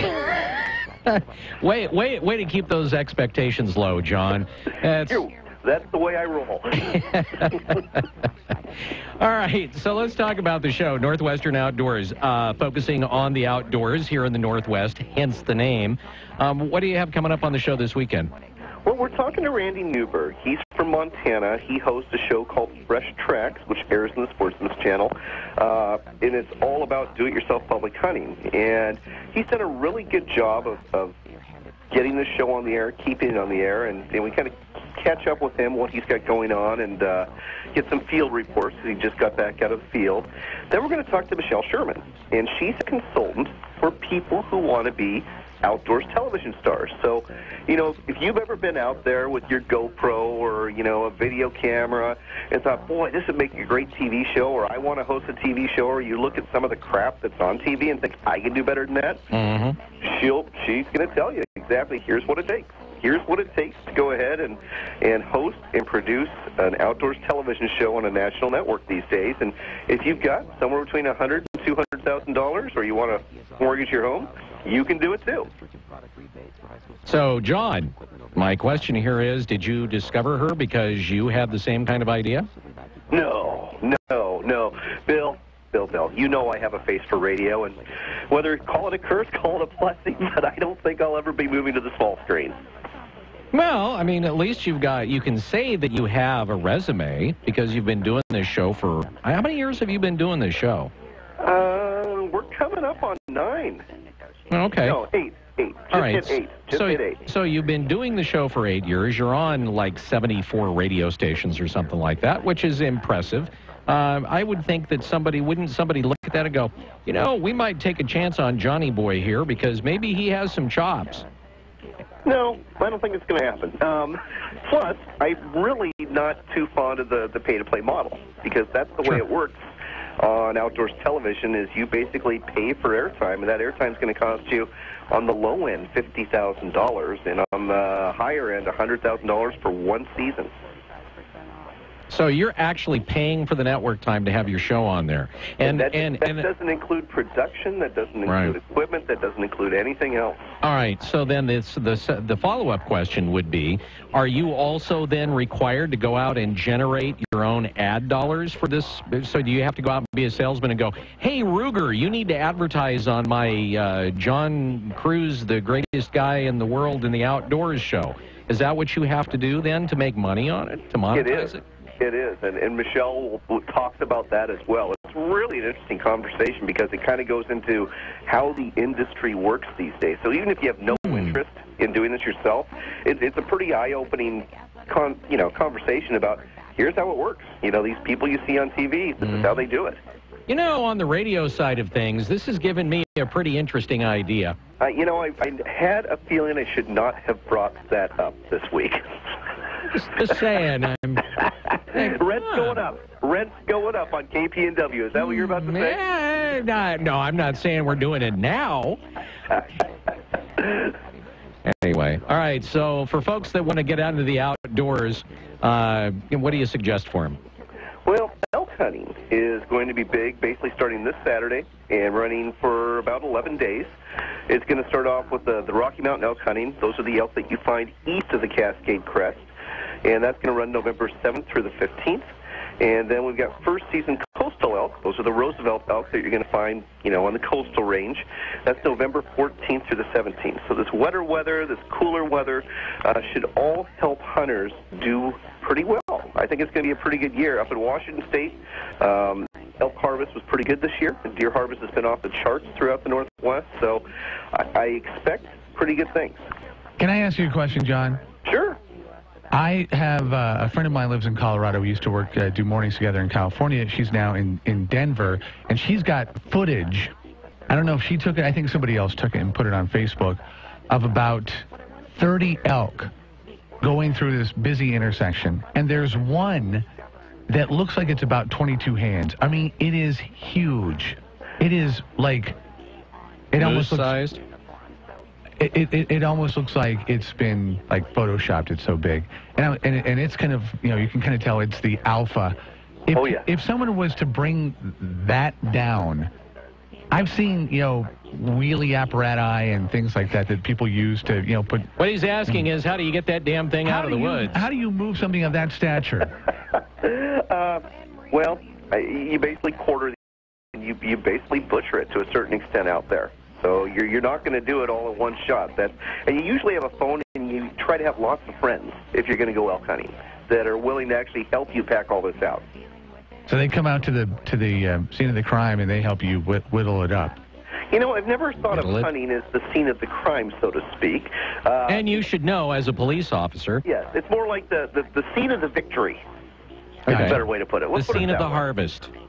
Nice. The scene of the harvest. Thank you, Bill London. You're very welcome. So what you're saying is when you go out elk hunting, you take a chainsaw. When I go out elk hunting, I generally have no friends and no success. So I don't have to worry about carting I don't the have elk to out. worry at all. We appreciate the transparency and the honesty. Yeah. All right. That said, I don't even know where we were at. Yeah. What are we doing? Okay, so elk. There's elk out there. Go find an elk. Bad news on the clam digging front. Razor clam digging still closed all the way through the month due to toxic acid levels that are affecting clams all up and down the Washington, Oregon coast. But crabbing is open. And I know that everyone just heard that crabbing's closed in California, but it's open in Oregon. If you are going to hit the bay, it's a good place to go. Don't even necessarily need a boat. If you don't have a boat, consider going to Newport or Lincoln City. Those are two of my favorite places. And get yourself some nice Dungeness and red rock crab. Yeah, Waldport also has a nice little kind of area that they have set up for crabbers out there on the bay. That's a pretty nice place. I have been in full disclosure, I've crabbed there, but I was not at that time successful. So. Well, I bet now you will be. Believe it or not, November, December are considered two of the better months. Or crabbing. It's just the crowds are down because the weather's not as nice. Ah, there you go. All right. Anything else going on briefly? If you've got to have clams, Lincoln City Chowder Cook-Off next week, 14th and 15th. There's going to be lots of chowder to eat up there. All right. Sounds good. John, thanks for joining us on the show this morning. We appreciate it, my friend. Always a pleasure. Take care. All right. We'll talk to you next week. Northwestern Outdoors heard 6 to 7 o'clock Saturday morning here on KPNW this Sunday, 8 to 9. It's 7:55. Get stoked on your next stove or fireplace insert at Midgley's. Get zero-interest financing on Yodel, Valor, and Blaze King on approved credit. When Midgley's installs your wood or pellet stove, they'll throw in an accessory bag and your first chimney cleaning for free. That's over $250 in savings. We're at 7th and Chambers in Eugene. Our customer-friendly parking lot is located behind our store. Midgley's. Anywhere else, and you're just playing with fire. CCB 161946. See store for posted details. Built for business. Comcast Business is offering 25 megabits per second internet from $69.95 a month. That means if you're still using slow DSL from the phone company, you have a decision to make. Do you switch to Comcast Business and get more speed for faster downloads, or stick with slow DSL and watch your business stutter from slow speeds? Do you get internet that stays fast when other people are online, or keep using slow DSL and have your employees struggle with lag time? The choice is yours. Switch to Comcast Business and get 25 megabits per second of fast, reliable internet from just $69.95 a month, or stick with slow DSL and get slower speeds and more downtime at work. Make the smarter choice. Ditch slow DSL and switch today. Call 800-501-6000 or visit ComcastBusiness.com. Comcast Business. Built for business. Offer ends 12/31/15. Restrictions apply. 2-year contract and subscription to Comcast Business Voice and Business TV required. Equipment, taxes, and fees extra. I'm Gary Conley with today's Money Minute. Debt levels matter. The more you have, the more difficult it is to service. Structure matters too. The lower the interest rate, the easier debt is to carry. Take a $35,000 car loan over 5 years. At 9%, the payment is about $725 a month. At 2%, it's $610. For 7 years, it's $480 and $380 respectively. The same principle applies to government and businesses too. Now, all debt is not created equal in other ways. A loan with a fixed interest rate is very different from one with a variable rate. When rates go up, variable obligations can quickly bury you as interest costs and the required payments rise. For government, if interest rates rise more quickly than tax receipts, the situation will quickly become untenable. Think Greece, for example. All this is from the simple point of view of a consumer, a politician, or a taxpayer. But the problems investors encounter are more complicated, particularly if you lend or borrow in a foreign currency. Here's the nugget. As a consumer, you're always better off with a fixed-rate loan, regardless of the payment difference. That's because you will know exactly what you need to service it, can plan how to do so, and thus have much less risk of getting in significant or unexpected trouble. I'm Gary Conley, and that's today's Money Minute. At highway speeds, the average text takes your eyes off the road for about 5 seconds. That's enough time to travel the length of a football field. Stop texts, stopwrecks.org. Brought to you by the National Highway Traffic Safety Administration and the Ad Council. Your KPNW weather brought to you by Mattress Mania. Where the side effect of saving like crazy may cause excessive high-fiving and a permanent smile. Good morning to you and yours. If you're headed out the door in the next few minutes, we have light fog off and on across the valley under partly cloudy skies, and it's somewhat chilly. Temps out there right now are in the upper 30s to low 40s. You might take a light coat with light winds out of the northwest at 5 to 10. High pressure moved in overnight. That's going to stabilize the environment throughout the day, leading to partly cloudy skies continuing this afternoon. Highs look to be in the mid to upper 50s with a high 57 here in town. Winds stay light at about 5 to 10. But the big story is going to be the storm system that's starting to approach later this evening. We're now looking at a 90% shot at showers off and on throughout your Saturday into your Sunday. If you're headed to the Ducks game, you might want to grab that poncho. Anything else you want to do, it's probably going to be wet. I'm Chief Meteorologist Chris Nation in the KMTR News Source 16 Weather Center, hoping you have a great day. Radiothon continues from Sacred Heart Hospital at Riverbend. CMN. At highway speeds, the average text takes your eyes off the road for about 5 seconds. That's enough time to travel the length of a football field. Stop texts, stopwrecks.org. Brought to you by the National Highway Traffic Safety Administration and the Ad Council.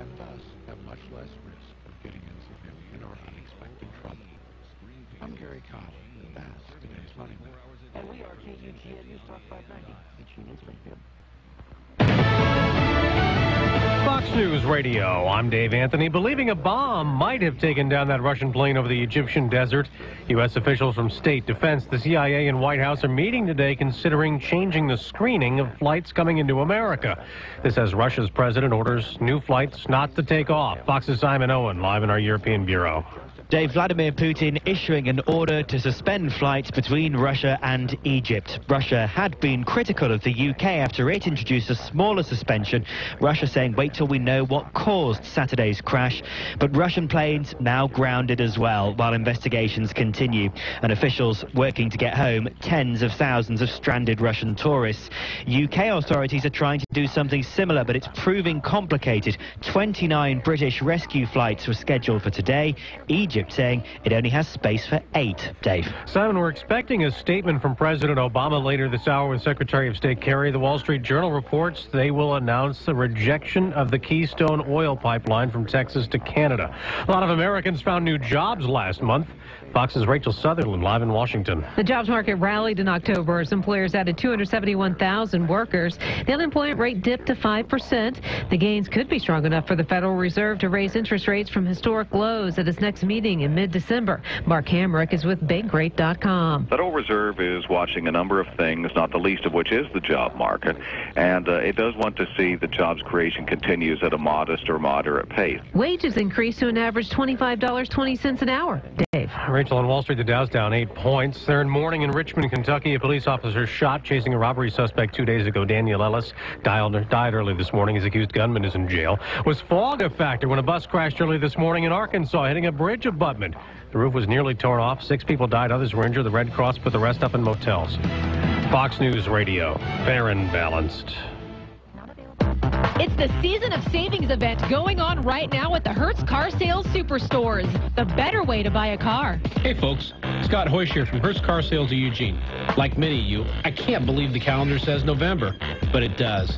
And the best news about being November, the Season of Savings is underway at Hertz Car Sales Superstore right here in Eugene. Our inventory has been growing steadily right here on West 11th in Eugene. We have a location and showroom full of late model cars, trucks, and SUVs. One place, nearly every make and model, plus our Northwest Superstore inventory of more than 1,000 vehicles and loans for all types of credit situations. Don't miss the Season of Savings event, Hertz Car Sales Superstore, now through November 30th. Remember, Beltline and West 11th, where Hertz Car Sales will save you money. It's the season and the savings are all yours. Stop in and see our biggest selection in years. On West 11th, just off the Beltline, and always online at HertzEugene.com. Hertz Car Sales of Eugene, the better way to buy a car. Have you seen this political ad? Donald Trump screaming, "Get out of my country." Republicans use offensive words. So here's a few of our own. And then those kids say words that are bleeped out. It is a commercial produced by a political action committee to thwart racism. Anybody that would do an ad like that is stupid. That's Donald Trump's reaction this morning. I think it's terrible. I think it's just terrible. And in fact, the New York Post did a big story today that totally backfired. I mean, to have young kids using that kind of language is a disgrace. Of course, Trump will be center stage at the next primetime presidential debate, but he'll be joined by fewer candidates. Fox's Jared Halpern live in Washington. Just 8 Republicans are on the main stage next Tuesday at 9 p.m. Eastern on Fox Business Network. New Jersey Governor Chris Christie and former Arkansas Governor Mike Huckabee failed to reach the 2.5% polling threshold. They instead will debate in the 7 p.m. Eastern undercard along with Governor Bobby Jindal and former Senator Rick Santorum. Former Governor George Pataki and Senator Lindsey Graham won't be there, a first for both to not qualify for a debate. Pataki says he's disappointed in the exclusion of candidates as a disservice to voters. Dave. Jared, the United Auto Workers Union members at General Motors plants appear poised to approve a new 4-year contract with the company, overwhelmingly voting yes at 2 local unions in Lordstown, Ohio. Final totals expected tomorrow. The union will begin negotiating next with Ford. Are you one of those Star Wars fans who can barely wait? The dark side. For The Force Awakens. It's not in theaters till December 18th, but one fan got the chance to see it already. Daniel Fleetwood got a special private viewing yesterday. The Texas man has a rare terminal cancer. He says he won't be alive next month. Oh, definitely not. My estimated time to live was about a week ago. His wife thanking Disney, Lucasfilm, and the movie's director, J.J. Abrams. I'm Dave Anthony, Fox News Radio. KPNW 805, News Radio 1120 KPNW. What a pretty day. Pretty start to a Friday. Going to have a wet finish. 90% chance of rain tomorrow, 80 on Sunday. We're headed to Autzen on Saturday. You've been warned. Currently 45 degrees and a beautiful fall sunny day here with the Wake Up Call. And we've got a sucker to acknowledge. Somebody suckered in by the adorable puppy that we had on Tuesday, our own Jeff Galton. Jeffy. If you didn't hear, we had a puppy that was kind of a little on the shy, a little bit on the scared and timid side. The demure side, yes. It looked kind of like, I'm sad. Kind of an Eeyore puppy a little bit. Oh, I didn't take that. You didn't take the Eeyore side? I thought it was like, I'm not having a good day. I just took it as just kind of like, just a little bit weary and timid and a he little needed bit love. on the scared side. He needed love. Apparently the Galton household is going to be given love for a while. It makes you wonder whether, Lucky Paws and Julie from Lucky Paws comes in every Tuesday. Actually, next week she'll be in on a Wednesday, but that beside the case, comes in on Tuesday. And I think that every single animal that she brings in, I think the reason that she brings them in is because she knows that somebody in the building is going to adopt. I know that both Ann and Sherry and Traffic have adopted dogs. Yeah. I think we also had a couple of other salespeople that got dogs from her. Didn't Marty get a dog from Julie? I think she did. It's like everybody in the building. Mandy was in the running for a German Shepherd. That didn't work out. Chino was in the running for another dog as well. I mean, we've had a number of people that just. I think purposely she goes down because to get out of the building, you don't need to go down to the sales office. It's completely at the other end of the block, and she wanders down there with the dogs. But you forget, we tell her to do that because we know we've got suckers at the other end of the building with big hearts. Yeah, and they like dogs and kitties. So, way to go, Jeff. There's a cute puppy that you have to clean up after later today. Yeah, he said that as soon as he set it on his desk and it wheedled on his desk, that he knew that it was... It was for him? It was for him. It was the dog's way of saying, I'm yours. So anybody that's going to be coming in to interview to be a salesperson at Bicoastal, yeah, they will put their elbows. Make note of that. Make note if you want to get an instant connection with Jeff Galton. Right, sit on his desk and wheedle. Says a lot. Mm-hmm. All right, newsworthy. What's making the cut today? Oh, let's see. What do we have? A number of things. We're going to follow up on that story about pot and your local electricity supplier. We made a call to eWeb to see what was going on there. We found out. Also, a couple of creepers in the Eugene area have the Eugene Police Department interested in your help trying to locate them. Also, a new city policy could be coming down dealing with landlords. And it's the type of policy that you love hearing explained, because as you hear it, you go, what did they just say? Those stories and more are coming up, brought to you by Burrito Amigos, the friendly ones, here on News Radio 1120 KPNW. And you know what? The holiday season is almost here. I just wish I had some bells to ring. Anyway, and our friends at Garrity Chevrolet salute all the hardworking people here in the Willamette Valley. And if you're one of those folks and you've struggled since the recession, they've got a special opportunity just for you. Plus, as part of their annual college football Bet Pro campaign, they've come up with some special new offers. So first, there's the Good People, Bad Credit program at Garrity's, where if you've had problems with, I don't know, medical bills or student loans or, you know, a foreclosure, they can help you get into a vehicle within 48 hours or less. And it's not just a, you know, where the wheels are going to fall off. It's going to be a quality, safe, reliable vehicle that's also going to help you reestablish your credit. They've got great finance specialists like Robert Sloan that are down there that'll help you get into a clean car or truck or SUV, whatever it is that you need, fuel efficient and the like. And you may have seen this on TV, Garrity's Big Bet Ducks and Beavers sale, where you can enter to win the ultimate tailgate experience for this month's big game. No purchase required. You can enter at any Garrity. Give them a call for, that's right, the Good People Bad Credit Program, 998-2333, 541-998-2333. Burrito Amigos and game day. You can't beat them. Having a game night in while the team is on the road? Well, invite all your amigos over and let Burrito Amigos supply the eats. Call in an order, pick it up, and it's party on. On the hot side, I suggest Fire Bites. They're deep-fried jalapeno slices, or treat your guests to cheese-filled jalapenos, pepitas. Or go deep with tacos, taquitos, and nachos. And Burrito Amigos taco salads are so big, everyone can dig in.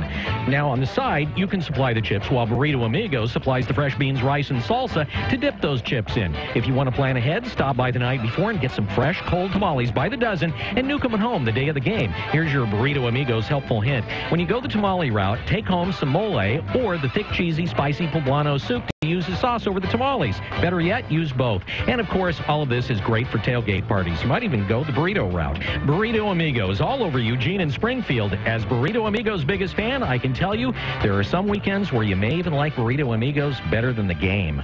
Take Amtrak Cascades from Eugene to Portland for less than $20 one way. Amtrak.com/see what happens. This is an exciting announcement from Eugene Airport. Today is the day your life gets easier. Getting from point A to point B has never been more efficient. You can now fly nonstop from Eugene Airport to San Jose. That's right. There's now a new nonstop way to San Jose on Alaska Airlines. We're connecting the Silicon Valley to the Silicon Shire. Book your next flight today at alaskaair.com. Fly easy. Fly EUG.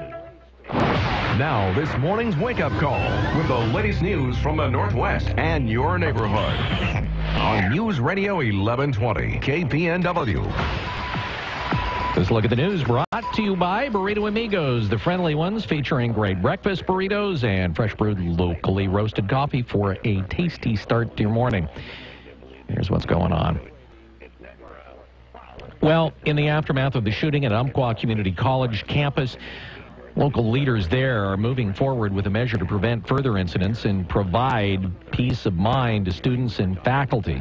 Douglas County Commissioners approved a $30,000 contract for Umpqua Community College on Wednesday. The money will pay for a sheriff's deputy to be on campus 7 hours a day for 5 days a week.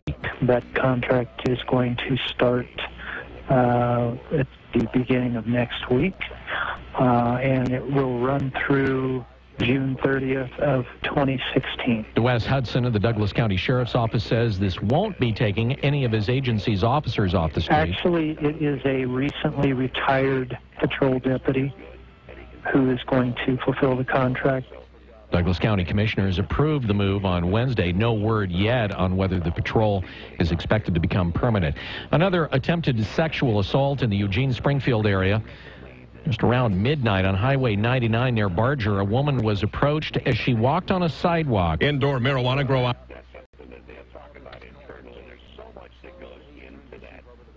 Grabbed her and pushed her and attempted to sexually assault her. She was able to fight back and escape. According to Melinda McLaughlin with the Eugene Police Department, the suspect left in a white sedan. Officers are looking for a white male, tall, light-colored eyes, wearing a black ski mask and black hoodie and jeans. He may have short facial hair and short blonde hair. No word if this was related to any of the previously reported incidents in Springfield or Eugene, but Eugene Police says it is an ongoing investigation. So Oregon's new marijuana law allows you to grow pot at home. And as we reported yesterday, some power companies are dealing with problems surrounding those at-home grows. Well, Brad Ford says there's some more details we didn't tell you about before. Indoor marijuana grow operations use a lot of electricity for grow lights and fans. It can be equal to running 29 refrigerators around the clock. If there are multiple grows near each other, it can overload the transformers. If there was only one, maybe it wouldn't have caused the problem. Tom Gaunt with Pacific Power says they've had 7 outages since pot became legal in Oregon. Sometimes it just blows a fuse, but it can be worse. The worst case, some damage that the customer has to pay for. Fines can run up to $5,000. It is legal to have grow operations, but they recommend hiring an electrician to make sure the wiring is up to code and the grid can handle the load. Brad Ford, KPNW. Pacific Power isn't the only utility that's been coping with pot grow issues. That's according to Lance Robertson with eWeb. We've had 3 or 4 instances of customers either blowing out transformers or actually burning up the meters or the meter base because they've increased the amount of power beyond what the system is built for. The effects so far have only been to individual residents. eWeb is going out of its way, though, to get the word out to local pot growers. We've actually started an information campaign called Let Us Know Before You Grow. And we just want to make sure that the electric system stays reliable. Educating growers will not only save the growers themselves, but also it'll save the public the potential loss during, well, outages or even dangerous electrical fires. So Eugene officials have drafted a proposal that, if passed, would require property owners to have an appointed agent who must reside or have their main business within 60 miles of Eugene. Tia Politi, the president of the Rental Owners Association in Lane County, says that she and the rest of her group are not pleased. Let's put our heads together and try to figure this out. Let's not just go forth and enact a vague rule that really leaves a lot to the imagination as to what may or may not be required of landlords. So what do you think might be required of landlords? We asked that question of Laura Hammond, a communication and policy analyst for the Planning and Development Department of the City of Eugene. And we said, give us some details on the proposal. Really what it just says is that they can provide needed assistance in a timely manner. I mean, I think it probably, what it gets, and I don't know for sure, but I could understand, there's going to be different levels of, timeliness depending on what the issue is. Well, that sounds pretty clear. When it comes down to it, this is just one more added regulation on top of existing standards. And what it could lead to won't make rental owners any more happy. If they're not properly registering their rental unit, then yes, we can issue some kind of penalty at that point. So, what kind of fine will that be? How much? I don't know. Your government at work.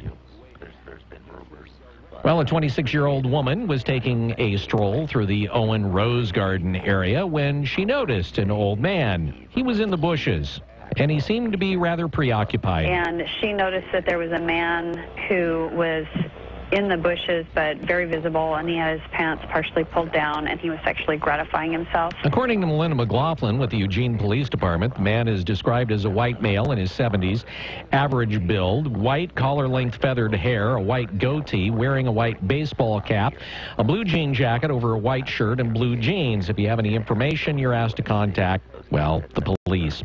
Well, the woman who was kidnapped up in Kennewick, Washington, the elderly woman who was thrown into the trunk of a car, says that the suspects threw dirt in her face from her flower bed, and then they attacked her, but she fought back until they allowed her to take her dog with her. Hazel Abel says that they stuffed her in the trunk of a car. I had no idea where I was, where they were going to take me, and what they were going to do once they got me there, because I felt they would kill me. Actually, that was exactly the plan. They were going to kill her and set the car on fire. And one of the folks that was involved in that scheme, her great-grandson. She said she was very saddened by her grandson's part in the scheme. Forest officials have voted to expand no logging buffers along streams on private timberland in western Oregon to keep the water cool enough for salmon. The Oregon Board of Forestry adopted the rules yesterday despite protest from private landowners.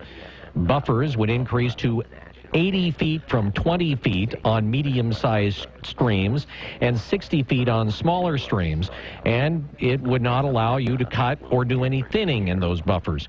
Now, currently, trees must be left uncut 20 feet from streams, though some additional feet are required where a number of trees must be maintained. Environmentalists are not happy with those new buffers. They say they want them even wider. Private property owners say they're more than disappointed with the new rules and that it's going to cost them money.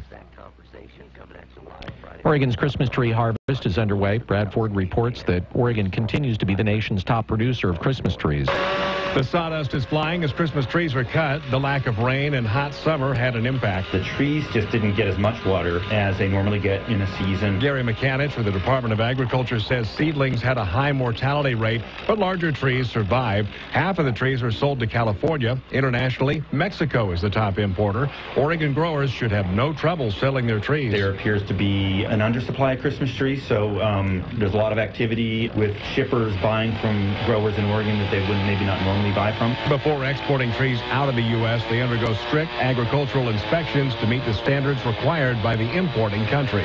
I'm Brad Ford, KPNW. The Oregon State University College of Agricultural Sciences is ready to wade into hemp.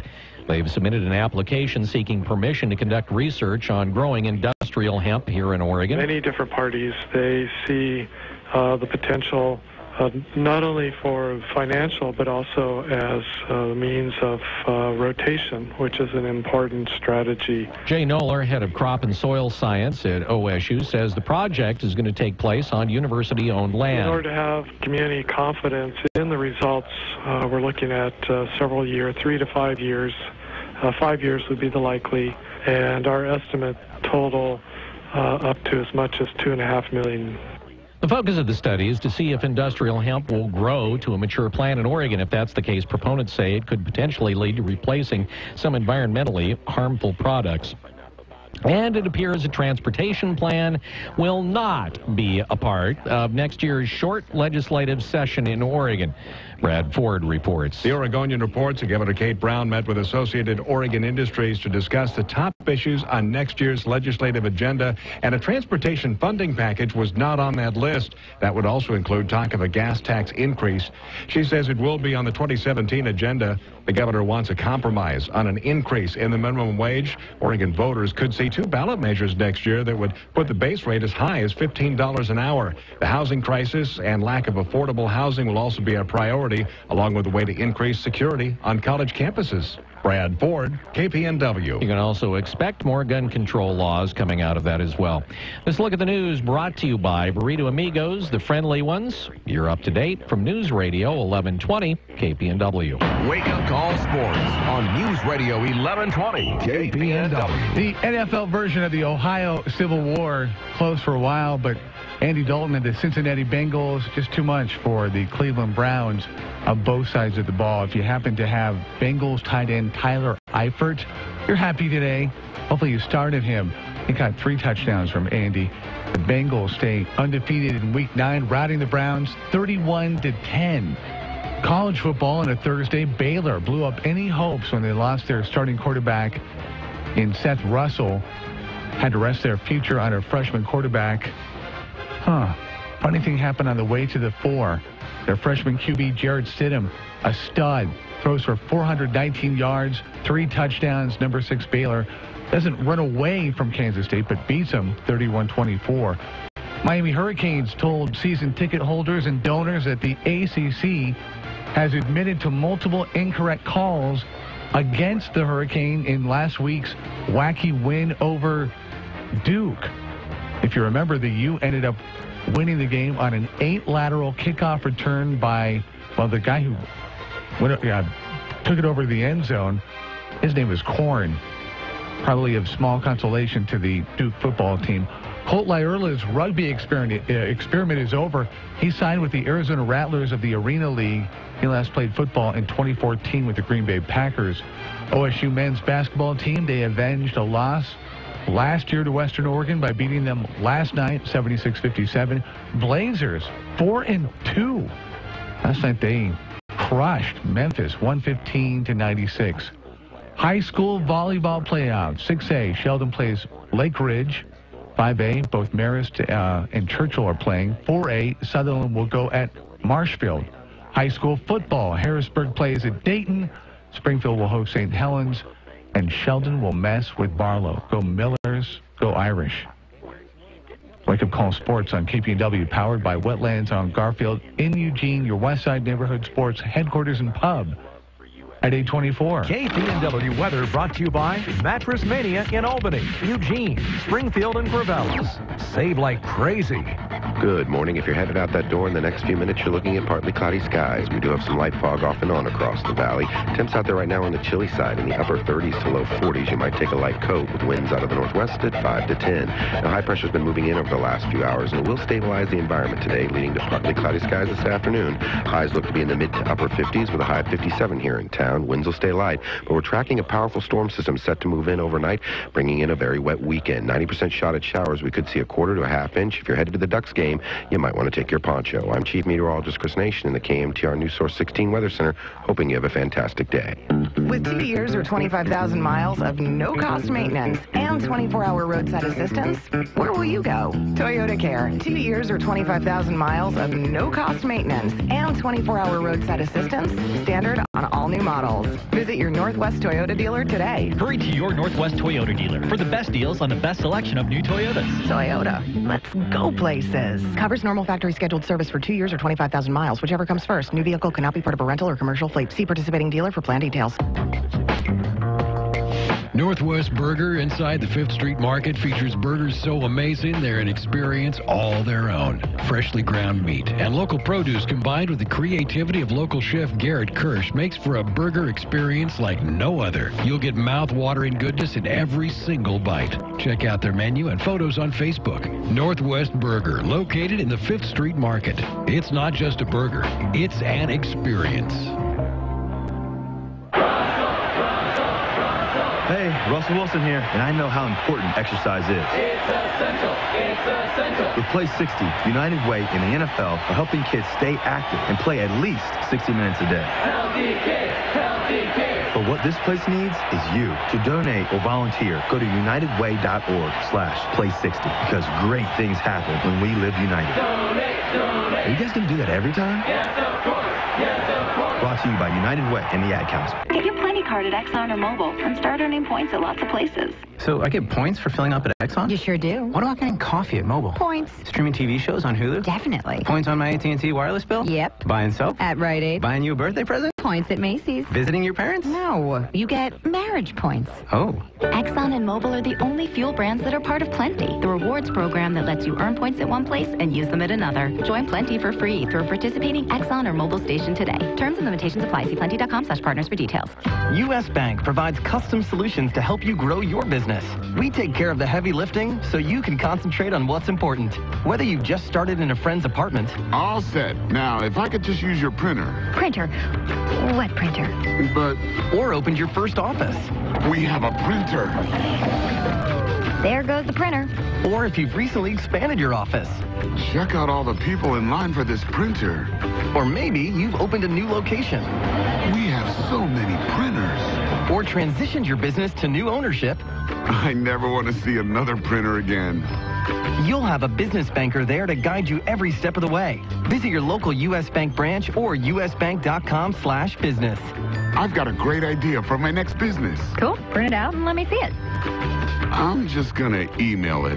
Credit products are subject to normal credit approval and program guidelines. Some restrictions and fees may apply. See your banker for details. Deposit products offered by U.S. Bank National Association, member FDIC, equal housing lender.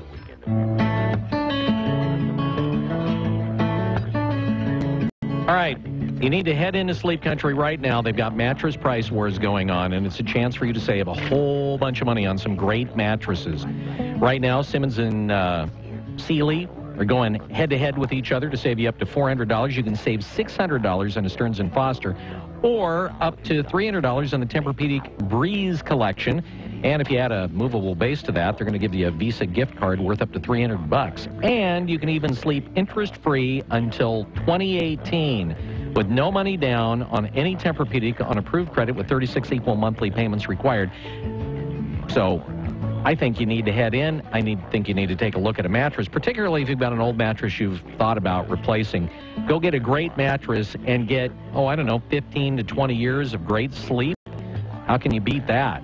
It's a new mattress from Sleep Train. Great thing about going there, very low pro. They're not going to pressure you into buying the mattress today. You go there, they want you to be happy because, it could be the start, really, of that 100-night low price guarantee, all right? They want you to be happy. They don't want to have to return and have you come in and trouble yourself and your sleep pattern with replacing it. So they want you to be content. In Eugene, Springfield, Corvallis, just pretty much all over Oregon, it is Sleep Train, your ticket to a better night's sleep. Give us 15 minutes, and we'll give you something to talk about at work. Your wake-up call with Holloway in London on News Radio 1120 KPNW. 8:30, so you can tell the magnitude of this event, the fact that they're coming in a week before to get you ready for the Mackenzie Cider and Craft Beer Festival, which is... 22 years, 25 years? You lose track. Jay's in from the crew.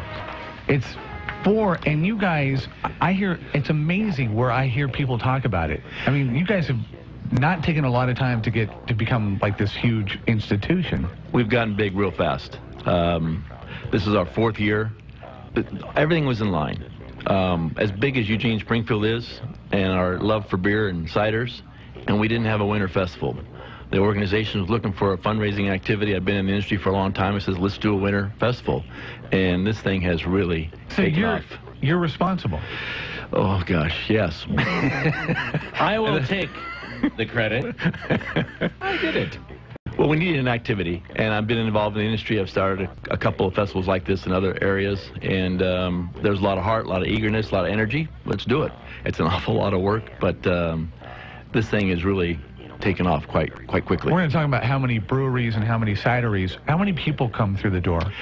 Well, this year we're anticipating over 5,000. Our first year we had about 1,700, and then 23. And last year we had over 3,500, and this year we anticipate over 5,000. So it's just escalated. Our volunteer base, we started at 225-ish, and we now are using over 400 volunteers. Are you kidding? No. Our first year we had 53 total participants as far as suppliers are concerned. We're over 85 right now, and there's more that want to come. We just don't have any more space. Some of the guys are doubling up. So you're turning down people? Right now we are, yes, because the space is only so big, but it's fun, and it's the industry is still growing, both on the cider, especially the cider, and the beer, and it's a great opportunity for suppliers and breweries and cideries to test their wares, especially on new products. Let's see what people's response is to it, and then just for the fundraising activity of it too, for some nice organizations. Yeah, talk about I was going to ask you about that. We've got 2 this year. Bags of Love. That's an organization that takes care of children who are removed from their homes and are in need of some supplies. The bags are basically filled with quilts, stuffed animals, age-appropriate clothing, and things, this basic stuff. And we give them to these kids that are kind of in trouble. And then the Willamette Lane Foundation, which is part of the Willamette Lane district, a lot of kids can do after-school sports with the funds that they use for this event. So it's great activity, great organization. Do you have any idea how much money you've raised in the past? Not totally, but I can get that for you. It's been good. It's got to be healthy. Yes. So you ain't hurting. No. Let's talk about one of the players, Ben McDaniel from Wandering Angus Cider Works out of Salem. Ben, welcome to the show, and welcome to the Willamette Valley, this part. Thanks for having me. It's a pleasure to be on the show and part of the big festival we've got going on next weekend. How long has Wandering Angus been a cider work? Thanks for enunciating. People get that one mixed up. So yeah, Wandering Angus has been around for about 11 years, just out of Salem. And how long have you been? I've actually only been with them for just under a year now. Wow. So. And what, I mean... Are you a cider meister? Cider specialist is kind of the code name we've chosen. Yeah. And yeah, I try to know everything I can about the cider biz and what we do and what other companies do just to get it. But with Wandering Angus and our Anthem parent company, have definitely taught me a lot when it comes to cider. So. Well, I'm kind of curious. I mean, you said that the Wandering Angus has been around for 11 years, did you say? Yeah. So they had to have been really very much on the front end of kind of this cider industry that's a hard cider industry that's grown here in Oregon, because a lot of them are, 3, 4, 5 years old. But 11 years, they've been at it for a long time then. Pioneers. That's the term we like to use. Pioneers into the industry. So was Wandering Angus the first, or? That's information that unfortunately eludes me at the moment. I'd like to think we were, but again, nobody I asked could answer that question. Unfortunately, there are a couple of them that are old, like us, and have been around just still doing what we do best. You don't have to tell them that you're the first. Just say that you're the best. We're the best. Yeah. All right. So that's fair. We'll accept that. Talk about the tower of cider that you have in front of you. What flavors do you have? Yes. Well, I brought some of our premier flavors from both our Wandering Angus cider lineup and our Anthem cider lineup. We do 2 primary brands, Wandering Angus being the oldest, of course. All heirloom variety ciders, so apples grown just to be pressed into cider. Maybe don't taste the best all by themselves as fresh off the tree. Right. But once you press them and ferment them, man, there's some beautiful stuff happening there. All right, and then the Anthem brand is more than represents what? Our Anthem lineup is something we started about 6 years ago, and it's traditional eating apples. So that one's going to be like apples you buy at the grocery store, Fuji's, Braeburn's, Galas, the variety. And that you get a lot more juice per apple because the apples are larger. So you basically just get more juice. We can make it more readily. It's happening all year long. Here he is. Jay's I love it. Jay's over here just opening bottles. I love it. He's getting started. He's been in 4 times, so he knows how this works. He knows how it works. This is like, shut up and let him drink some of this stuff. You keep you guys fed. All right, what did you just what did you just pour there, Jay? Pouring our Wanderlust. Wanderlust. Okay, so that is it says here, a sharp apple blend from Hood River and Culver, Oregon orchards, semi-dry and tart with a warm ginger tone. It's paired well with barbecue, pork, or cheddar. All right. There you go. Wish I had some barbecue. Is this pork Anthem or Angus? This is Wandering Angus. Okay. Oh man, yeah, that's nice. I can see this with barbecue. Dry Most acids definitely. in there from the apples coming out. Yeah. That's tasty. I like that. Great logo, too, by the way. Thank you. Yeah, that's some friends of the company put those together many moons ago. I wish I was an artist so I could do a logo for a beer or cider, because I'd probably get endless, right? supplies. Absolutely. You kind of get fit into that. If you do a favor for us, it usually lends into some kind of All right, so the next... and the ciders are gluten-free, if that's absolutely, a concern 100%. for somebody. Oh, well, good. All right, so we have Bloom, which is this... What? Is a sharp apple blend. Sweet and fruit-forward, hints of tropical fruit, pairings, spicy food, or on its own. Well, I could say on its own for the other one. On its own. Thank you. On its own works well. Ooh, I like that even better. Num num. I want a little more of that. Is that the Bloom? That's Bloom. Oh man, that's Bloom. I like that a lot. Bloom's our most popular cider for sure from our Wandering Angus lineup. Oh, that is just spectacular. That is pretty delicious. That's right up there. That's top of the chart. And right what do you there. think? Is there a misconception or a fallacy that people have with ciders? Sometimes. Is there a major one that people think, maybe? Yeah, sometimes. I mean, well, so I don't want to drag anybody through the mud, but yeah, I mean, what I run into when I do taste tests, when I do big, takeovers or cider-related events. You're not dragging if you're educating. Right. People don't necessarily want to give it all of the enthusiasm that it deserves, because it is a large part of the alcohol business now. I mean, it's steadily growing over the years. Are you saying it doesn't get the respect that it deserves? Maybe not. People are afraid to branch out. In the Northwest, we have a fantastic beer culture, and I'm a huge hophead, just like most of the Northwest, so hoppy beers are fantastic. But at the same time, the variety of other beverages in that same family or grouping are there, and cider is a huge part of it, and it's growing rapidly over the last several years, which is fantastic. I mean, our business, everybody's cider business-wise, Wandering Angus and Anthem both have grown exponentially.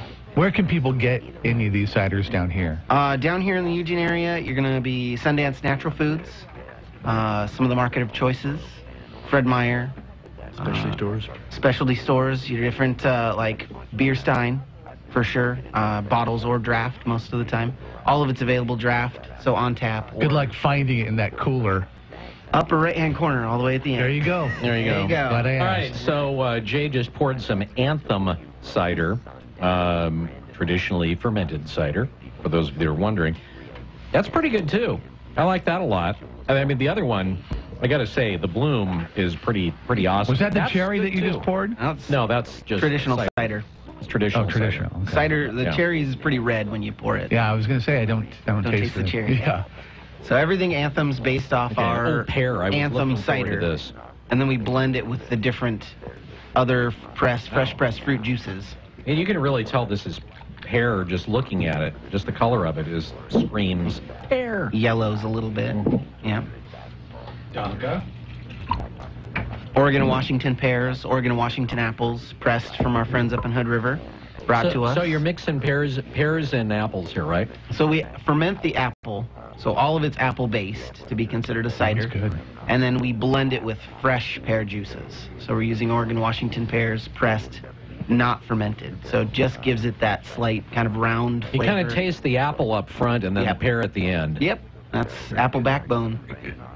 By the way, Oh, is that what you call it? Jay, and to talk about the Mackenzie Cider and Craft Beer Festival going on next weekend at Willamette Lane. And then we also have Ben from Wandering Angus Cider Works, and of course Anthem. He is going to be one of the players. When you talk about, going to do these festivals, how much cider do you think you're going to be pouring? I hope to pour a lot. Do you have any? Do you know how much you typically pour? Typically at these events, the 2 to 3 day events, it's 60 to 100 gallons, roughly. Okay. Depending on. So not that much. That's a lot. That's a lot of cider. That's a lot of cider. That's a lot of cider. I'm bringing 120 gallons total.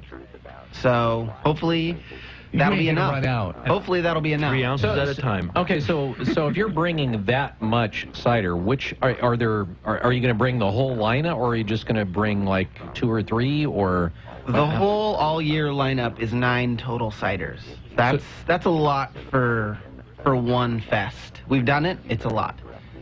So we're bringing our top 4 we're bringing the 4 we're trying today. So Anthem Cider, Anthem Pear, and then Wandering Angus Bloom and Wandering Angus Wanderlust. I seem to forget what the Bloom tastes like. Did you need a refresher? Who would I be? With all those other flavors, I forgot. That was so long ago. Yeah, it was, and I just completely spaced out what it tasted like. I know how the mornings can go sometimes.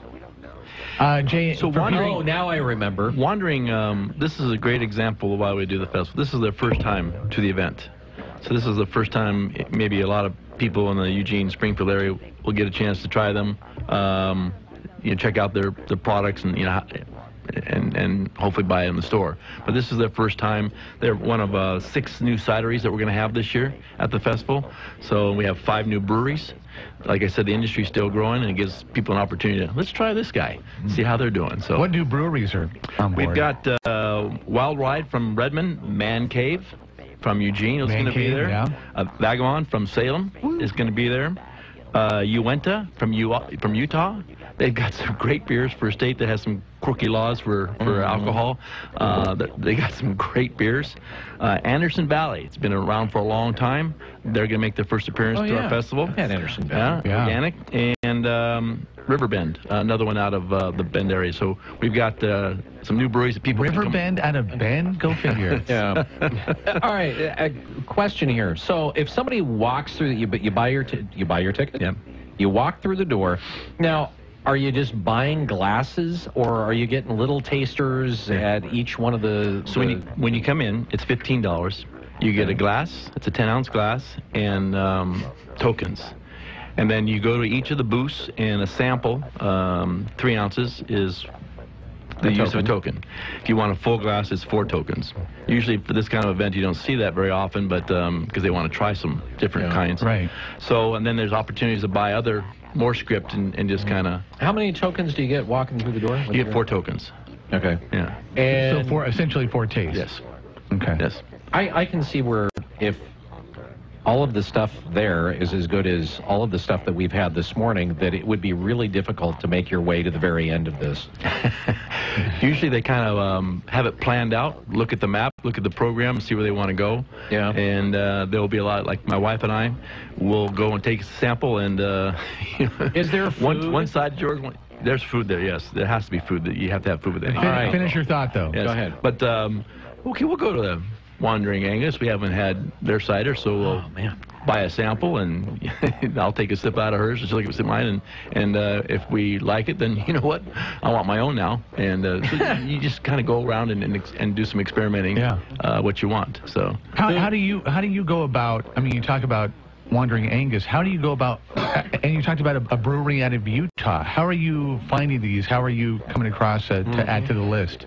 Just 31 years in the business, and you put out an APB to people in Oregon who's here, and like I said, we've had to turn back some people. A little easier now that you guys have a little pull, because in the beginning, I mean, how many of these are there come Northwest? And yeah, I mean, if you're a brewery, especially if you're up and coming, you can't say yes to everybody. So you're exactly right. So we had some obstacles.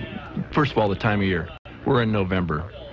These guys all these suppliers have been through heck. They've been through a hard summer. They've a whole, months of festivals, and I'm going to throw one more on the tail end. And then we've got the challenge of football. So competing with that entertainment dollar. We've been very blessed with Courtyard Marriott as a major sponsor, and we try and lodge as many people as we can. That makes it easier for them on their budgets.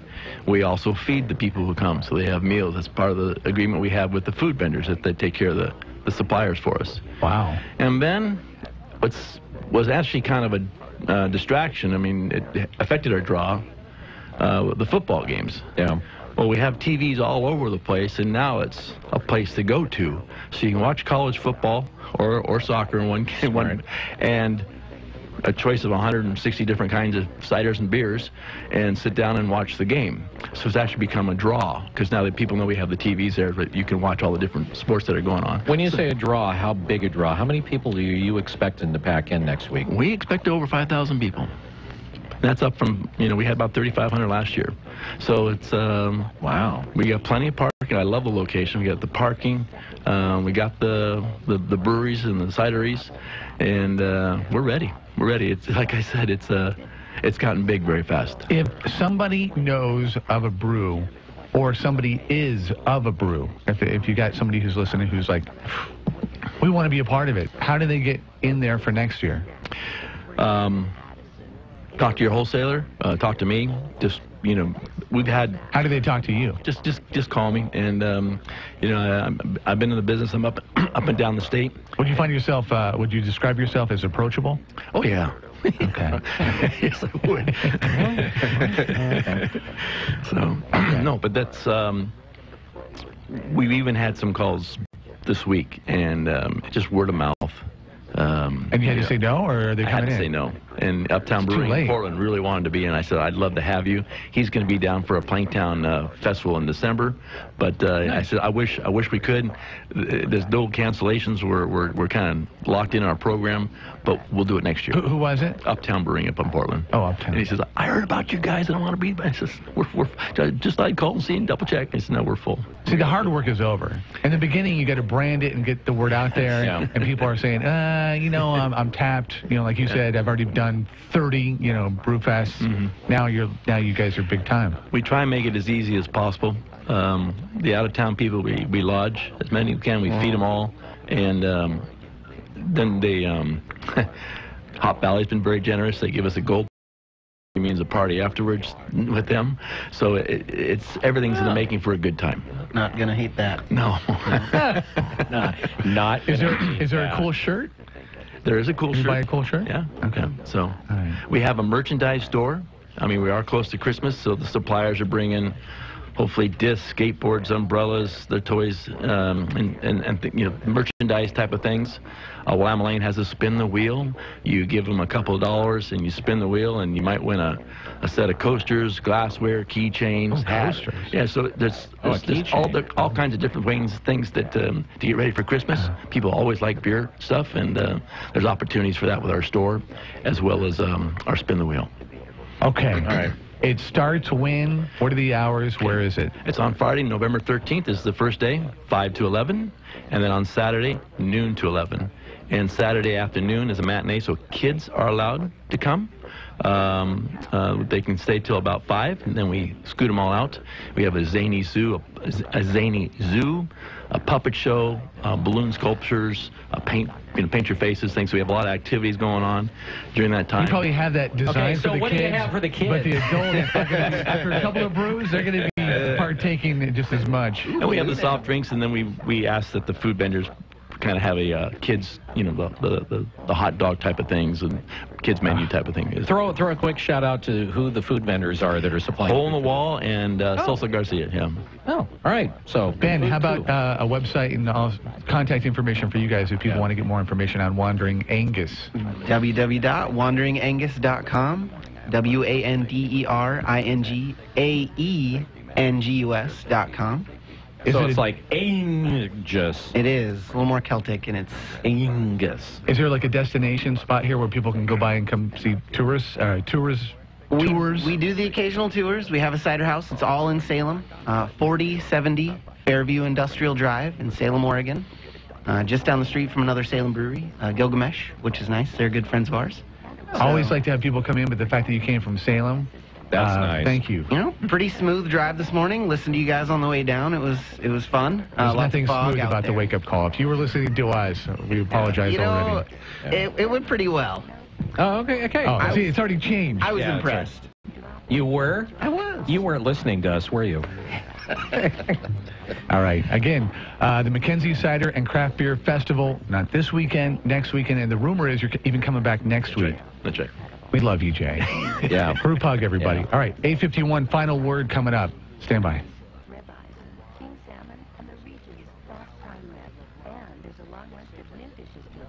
It's your money. And this is your wake-up call market report on News Radio 1120, KPNW. For the Bloomberg Market Minute, I'm John Tucker. Data from the Labor Department today showed 271,000 jobs were added last month to the economy, and that exceeds all estimates in a Bloomberg survey of economists. The jobless rate fell to 5%. Average hourly earnings also climbed from a year earlier. Bill Gross of Janus Capital says it means a Fed rate increase will come in December. It's almost 100% that the yellow light changes in December to bright green. Before going to bed last night, I calculated that any jobs number over 150,000 would be sufficient.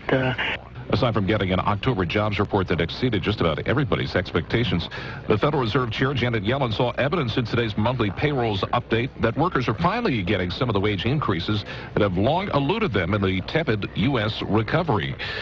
Well, stock investors don't necessarily like the prospect of higher interest rates. The Dow Jones Industrial Average 25 points lower, the S&P 500 down 7. And that's a Bloomberg Market Minute. Brad's Cottage Grove Chevy GMC. Low prices, amazing selection. Sherman Brothers Trucking is looking for drivers, company drivers and owner-operators, flatbed, tanker, lowboy, curtain van, and dump truck. Great benefits including medical, dental, vision, 401k, and paid vacation. Sherman Brothers has been family-owned and operated since 1969 and runs regionally with good home times. Sherman Brothers prides themselves on the quality of their drivers and the service the company provides. Excellent training and quality management will help you reach your goals. Check out ShermanTrucking.com for more details or call 800-457-1459. KPNW weather with Chris Nation. Brought to you by Mattress Mania, where you save like crazy.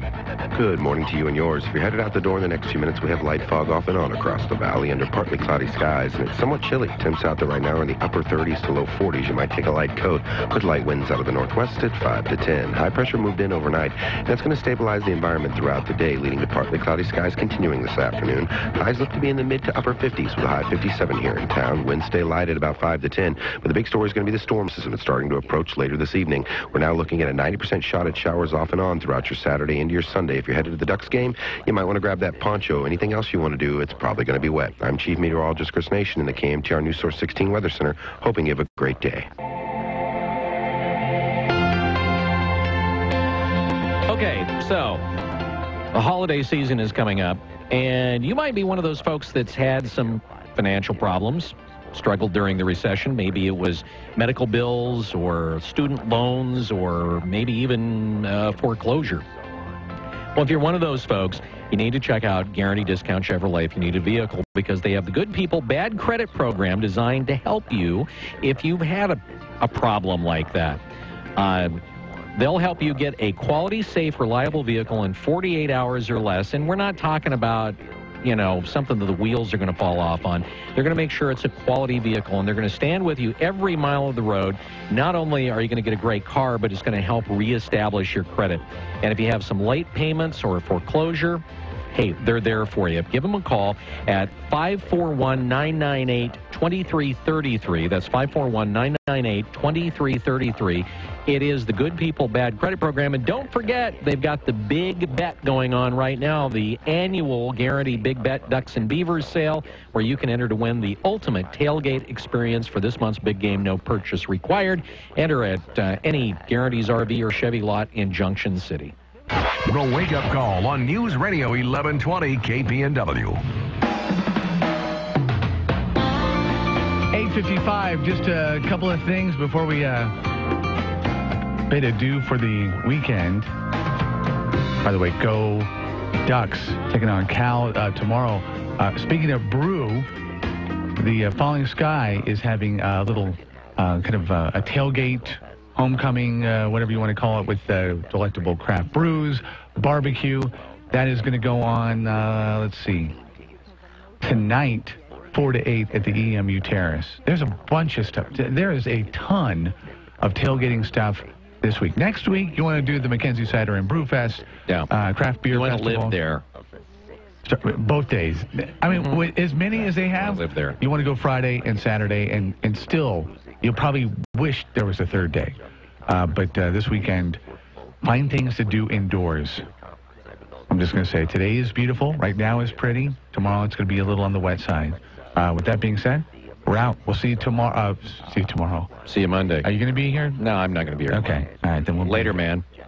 Have a great weekend. Weather every 10 minutes during the wake-up call. Count on it. News Radio 1120, KPNW. Good morning. If you're headed out that door in the next few minutes, you're looking at partly cloudy skies. We do have some light fog off and on across the valley. Temps out there right now on the chilly side in the upper 30s to low 40s. You might take a light coat with winds out of the northwest at 5 to 10. Now, high pressure's been moving in over the last few hours, and it will stabilize the environment today, leading to partly cloudy skies this afternoon. Highs look to be in the mid to upper 50s with a high of 57 here in town. Winds will stay light, but we're tracking a powerful storm system set to move in overnight, bringing in a very wet weekend. 90% shot at showers. We could see a quarter to a half inch. If you're headed to the Ducks game, you might want to take your poncho. I'm Chief Meteorologist Chris Nation in the KMTR News Source 16 Weather Center, hoping you have a fantastic day. When you take the train, there's no telling what adventures await you.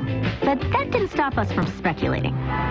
Okay, Ben, you tell me what you do aboard Amtrak Cascades. I tell you how your seemingly innocuous decisions ultimately alter the course of your entire existence. You ready? Yeah, let's do it. Okay, on the train, do you A, order food, or B, get a drink? Get a drink. Nice. Coffee or beer? Beer me. Ooh, someone catches your eye. Say hello or find your seat? Say hello. She's a Beaver fan. I noticed you're wearing a duck hat. Ooh. Deal breaker or get her number? Yeah, sure, get her number. You get her digits. After 6 months of dating, you adopt a rescue dog and you name her Pork Chop. And 4 months later, you propose on the jumbo screen at the Civil War. She spills her drink on you. Boo. But says yes. Yay. Whoa. Yeah, want to know your kids' names? Amtrak Cascades. See what happens from Eugene to Portland for less than $20 one way. Start your adventure at Amtrak.com/see what happens. Restrictions may apply. This is a national healthcare alert from the Health Hotline. If you, a family member, or a loved one suffers from knee pain and have Medicare as your primary insurance, we've got great news. You could qualify for a pain-relieving knee brace at little or no cost to you. Get free delivery, and all the paperwork is handled by our accredited suppliers at no charge to you. If you are on Medicare and have knee pain, don't wait. You may qualify to immediately receive a pain-relieving brace at little or no cost. Friendly agents are standing by 24/7 to help you. We also have other pain-relieving braces available for shoulder, ankle, and your back. You may be eligible to get these items and more at little or no cost to you as well. Our friendly representatives are standing by now to take your call. 800-430-9571. 800-430-9571. 800-430-9571. That's 800-430-9571. Holloway in London and the wake-up call. News Radio 1120, KPNW. Every child needs a place where they can grow up healthy and learn and be safe. And be safe. Every child needs a place to call home. A place where they can play and dream. Dream. And plan for their future. Your support can help put a decent roof over the heads of a family like mine. Like mine. Like mine. Like mine. To learn how you can help, visit habitat.org. We report, you decide. This is News Radio 1120 KPNW, Eugene, Springfield, USA. This is a Fox News Alert. I'm Lisa Brady. President Obama just announcing rejection of the Keystone Oil Pipeline project. Let's listen live from the White House. To create jobs, this was not the way to do it. If they want to do it, what we should be doing is passing a bipartisan infrastructure plan that in the short term could create more than 30 times as many jobs per year as the pipeline would, and in the long run would benefit our economy and our workers for decades to come. You know, our business has created 268,000 new jobs last month. They've created 13.5 million new jobs over the past 68 straight months, the longest streak on record. The unemployment rate fell to 5%. This Congress should pass a serious infrastructure plan and keep those jobs coming. The president saying the Keystone Oil Pipeline would neither have been a silver bullet for the economy or the highway to environmental disaster that others had claimed. He said too often it's been used as a symbol for campaign purposes by both sides of the argument, by both parties. He's just announced that Secretary of State John Kerry informed him this morning that after an extensive review, it's gone on for years, the State Department decided it would not serve the national interests of the United States to go forward with this this project. The president says he agrees with that decision. So, after years of review, he has, in fact, just rejected the Keystone Oil Pipeline. There had been a court fight with landowners in Nebraska over the proposed route. This decision coming just a few days after the State Department rejected a request from TransCanada, the company behind the Keystone project. They had requested that the review be paused. The State Department had rejected that request. Now the president has rejected the project. Fox News Radio, fair and balanced. If you are behind on your bills, then this message is for you. How would you like to have a large portion of your credit card debt or medical bills forgiven? National Credit Card Relief would like to give you free information on a proven debt forgiveness program. It's not bankruptcy. It's not consolidation. This special program actually wipes clean the portion of your debt that is forgiven. Call for your free forgiveness information now. 800-719-2090. That's 800-719-2090. Don't wait. Call 800-719-2090. Do you have a retirement account? Is it likely to go up 60% or down 60%? Wake up. Low interest rates support the market, and it won't last forever. It's time to hedge with solid gold. You will regret not doing so in the next market crash. Do it right. Don't pay a setup and storage fee. Discover how. Call Goldworth. Request the IRA guide free. Call 800-257-GOLD. 800-257-GOLD. Visit Goldworth. From the Fox Sports Studios in Los Angeles, here's Deb Carson. Andy Dalton threw 3 touchdown passes to his tight end Tyler Eifert as the Bengals beat the Browns 31-10. Cincinnati remains undefeated, improving to 8-0. Cleveland falls to 2-7 to start the season. While in his first career start, true freshman quarterback Jarrett Stidham ran for a score, then threw for 419 yards and 3 touchdowns, 2 to receiver Corey Coleman. First play, deep ball, Corey Coleman, left sideline, he's gone. One play, 81 yards into the end zone. Stidham to Corey Coleman. Coleman, in fact, with 2 touchdowns on the night, 20 on the season so far. He leads the nation. Also set a new Big 12 record with 7 straight games of 2 touchdowns or more on the Baylor IMG Sports Network. 6th-ranked Baylor held off Kansas State 31-24. The Bears improved to 8-0. 20th-ranked Mississippi State handled Missouri 31-13. Hey, Russell Wilson here, and I know how important exercise is. It's essential. It's essential. With Play 60, United Way and the NFL are helping kids stay active and play at least 60 minutes a day. Healthy kids, healthy kids. But what this place needs is you. To donate or volunteer, go to unitedway.org/play60 because great things happen when we live united. Donate. Are you guys going to do that every time? Yes, of course. Yes, of course. Brought to you by United Way and the Ad Council. Get your Plenty card at Exxon or Mobil and start earning points at lots of places. So I get points for filling up at Exxon? You sure do. What about getting coffee at Mobil? Points. Streaming TV shows on Hulu? Definitely. Points on my AT&T wireless bill? Yep. Buying soap? At Rite Aid. Buying you a birthday present? Points at Macy's. Visiting your parents? No. You get marriage points. Oh. Exxon and Mobil are the only fuel brands that are part of Plenty, the rewards program that lets you earn points at one place and use them at another. Join Plenty for free through a participating Exxon or Mobil station today. Terms and limitations apply. See plenty.com/partners for details. Compare and save at American Mattress now through Black Friday holiday weekend. Enter to win a $1,500 dream room when you purchase a Beauty Rest mattress. This offer's good at both locations, in Eugene off West 11th and Springfield right next to Best Buy. American Mattress, where you'll always find a good deal on a great night's sleep. Building or remodeling? Get qualified and reliable contractors, suppliers, and subcontractors through the Home Builders Association of Lane County. Visit hbalanecounty.org or call the Home Builders Association and get help from the experts. On the road, confidence is of the utmost importance, but it comes in different forms. There's the kind of confidence 300 horsepower gives you when you have to merge into speeding traffic. There's the kind optional concierge service gives you when your needs are met with the touch of a button. And then there's the kind you have when you arrive in the stylish BMW X3. We only make one thing, the ultimate driving machine. Visit BMW of Eugene for a $1,000 option credit on all 2016 X3s. Also online at bmwofeugene.com.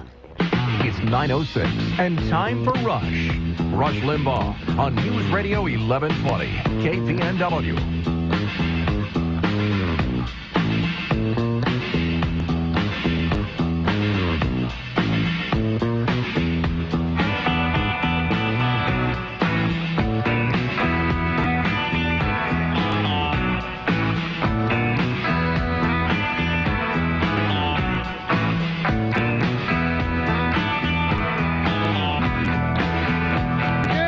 were just poking along here about 10 minutes ago.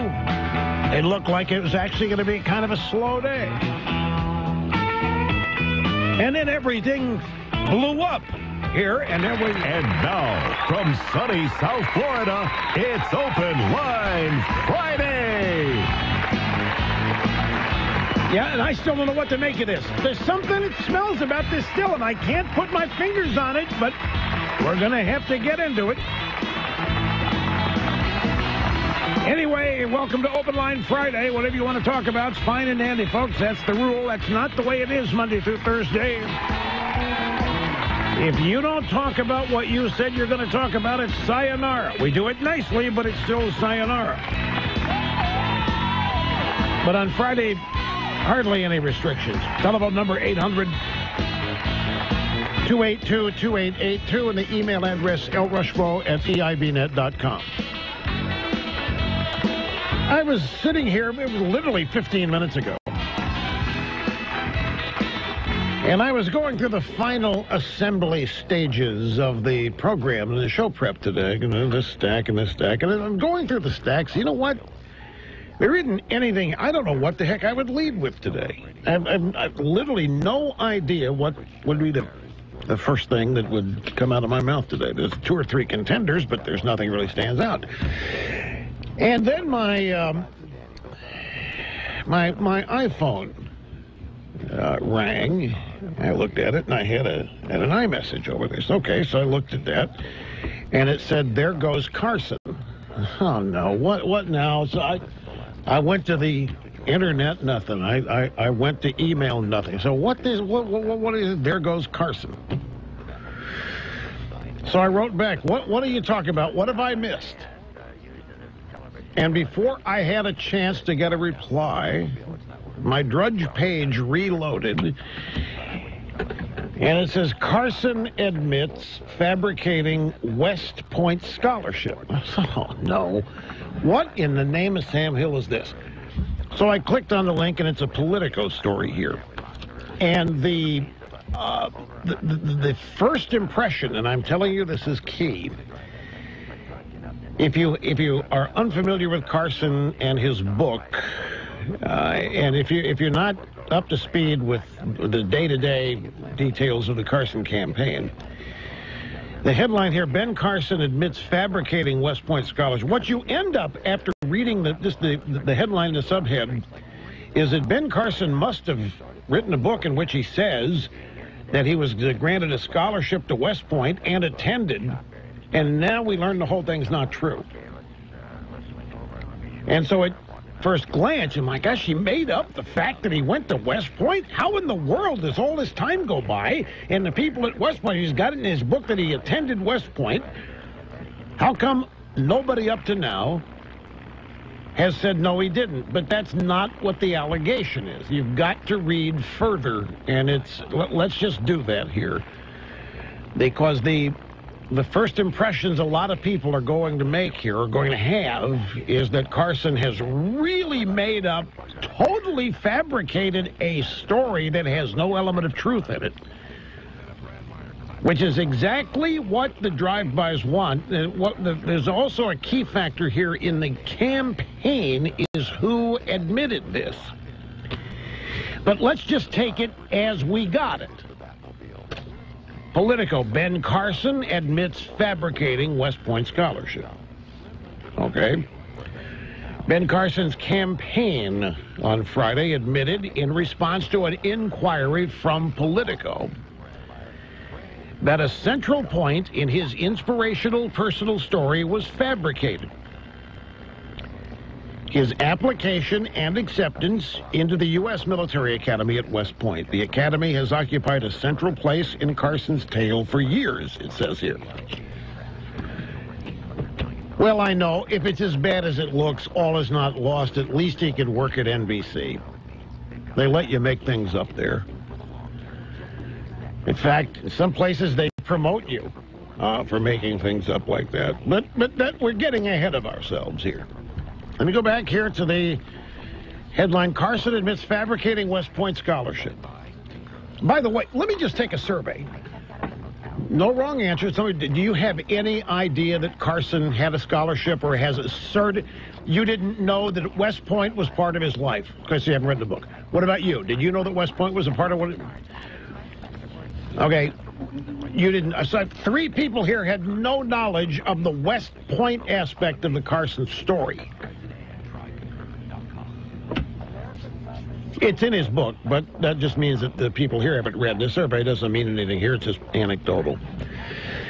Ben Carson's campaign admitted in response to an inquiry from Politico that a central point in his inspirational story was made up. His application and acceptance to the U.S. Military Academy at West Point. The Academy's occupied a central place in Carson's tale for years, according to a story in Carson's book, Gifted Hands. The then 17-year-old was introduced in 1969 to General William Westmoreland, who had just ended his command of U.S. forces in Vietnam, and the two dined together. That meeting, according to Carson's telling, was followed by a full scholarship to the military academy.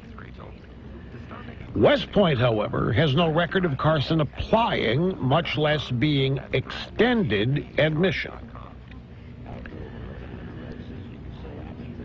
Teresa Brinkerhoff, spokeswoman for the Academy, said in 1969, those who would have completed the entire process would have received their acceptance letters from the Army Adjutant General. If he chose to pursue the application process, then we would have records indicating such. But she said that West Point has no records that indicate Carson even began the application process.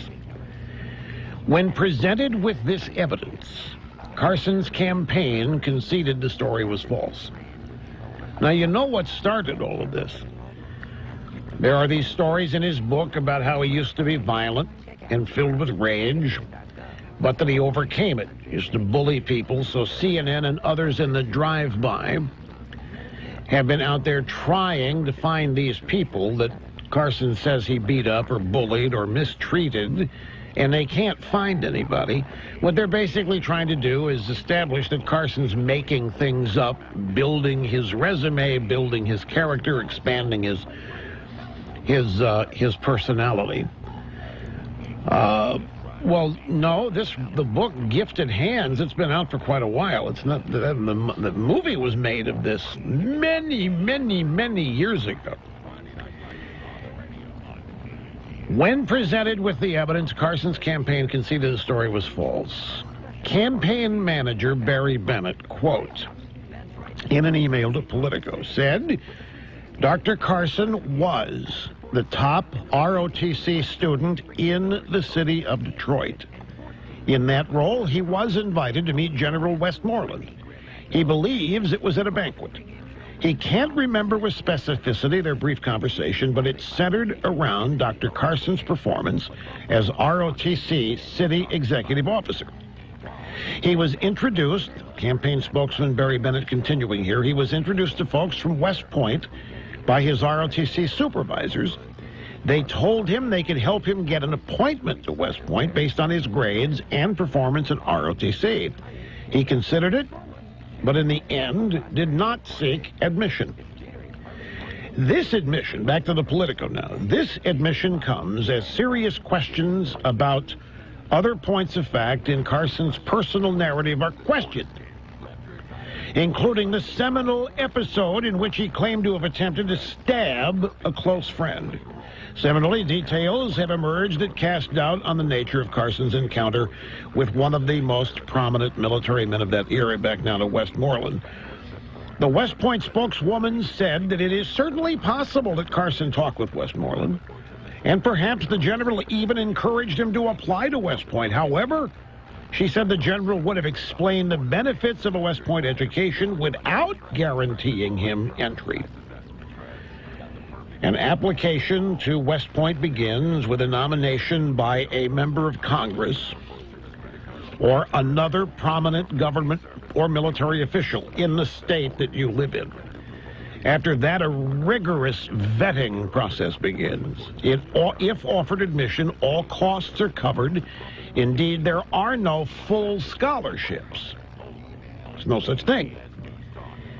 In his popular book, Gifted Hands, Carson says he excelled in his ROTC program at Detroit Southwestern High School, earning the respect of his superiors. Just a couple years after anger problems led him to try to murder a friend. He attained the rank of second lieutenant by his senior year of high school and became a student leader in the city's ROTC programs. In May of his senior year, he was chosen to march in the city's Memorial Day parade. He wrote that he felt so proud, my chest bursting with ribbons and braids of every kind. To make it more wonderful, we had important visitors that day. 2 soldiers who had won the Congressional Medal of Honor in Vietnam were present, but more exciting to me, General William Westmoreland, very prominent in the Vietnam War, attended with an impressive entourage. Afterward, Sergeant Hunt, his high school ROTC director, introduced me to General Westmoreland. I had dinner with him and the Congressional Medal winners, and later I was offered a full scholarship to West Point.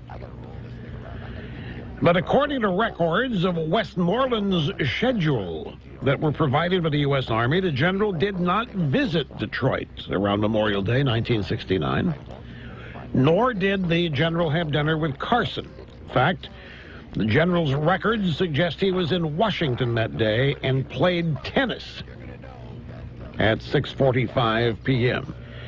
There are, however, several reports of an event similar to the one Carson described in February that year.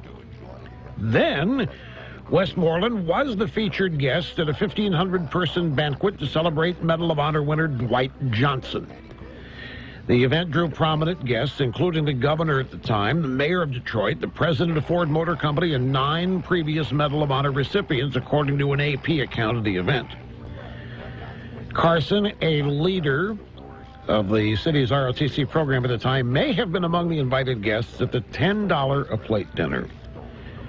Carson's later retelling of the events in this period of his life downplays his meeting with Westmoreland, and that event's linked to a West Point acceptance. In his January 2015 book, Have You a Brain?, which is a book geared toward teenagers, Carson again recalls his rapid rise through his high school's ROTC program to become the top student officer in the city. And he wrote in his recent book, that position allowed me the chance to meet 4-star General William Westmoreland, who had commanded all American forces Vietnam before being promoted to the Army Chief of Staff at the Pentagon in Washington. I also represented the junior ROTC at a dinner for Congressional Medal of Honor winners, marched at the front of Detroit's Memorial Day Parade as head of an ROTC contingent, and was offered a full scholarship at West Point. Now, Carson said he turned down the offer of admission because he knew he wanted to be a doctor, and attending West Point would have required 4 years of military service after graduation. Cecil Murphy, who ghost wrote Gifted Hands, told Politico that his memory of Carson's exchange with Westmoreland was hazy. My gut response is that it was not a private meeting, but there were others there. The general took a liking to Ben and opened doors. So, Carson never said he went to West Point. This story wants to make you think that. It's very cleverly done. I'm not... Look, I'm just zeroing in here on what... I'm not trying to downplay what did happen. But there's also some exaggeration going on. Actually, it's an attempt to imply, the way it's written, they want you to believe that Carson said he got a full scholarship, he went to West Point, and none of that was true. And he never went to West Point, never said that he went to West Point. The contention is that he met Westmoreland. Westmoreland offered him a 4-year scholarship at West Point, which there are none. So the media is convinced they found Carson out to be here in a big, big lie. And not a big, big exaggeration, but a big, big lie. Anyway, that's that, and that's what blew up here right before the program started. If not for this, it was going to be, well, nothing's ever humdrum here.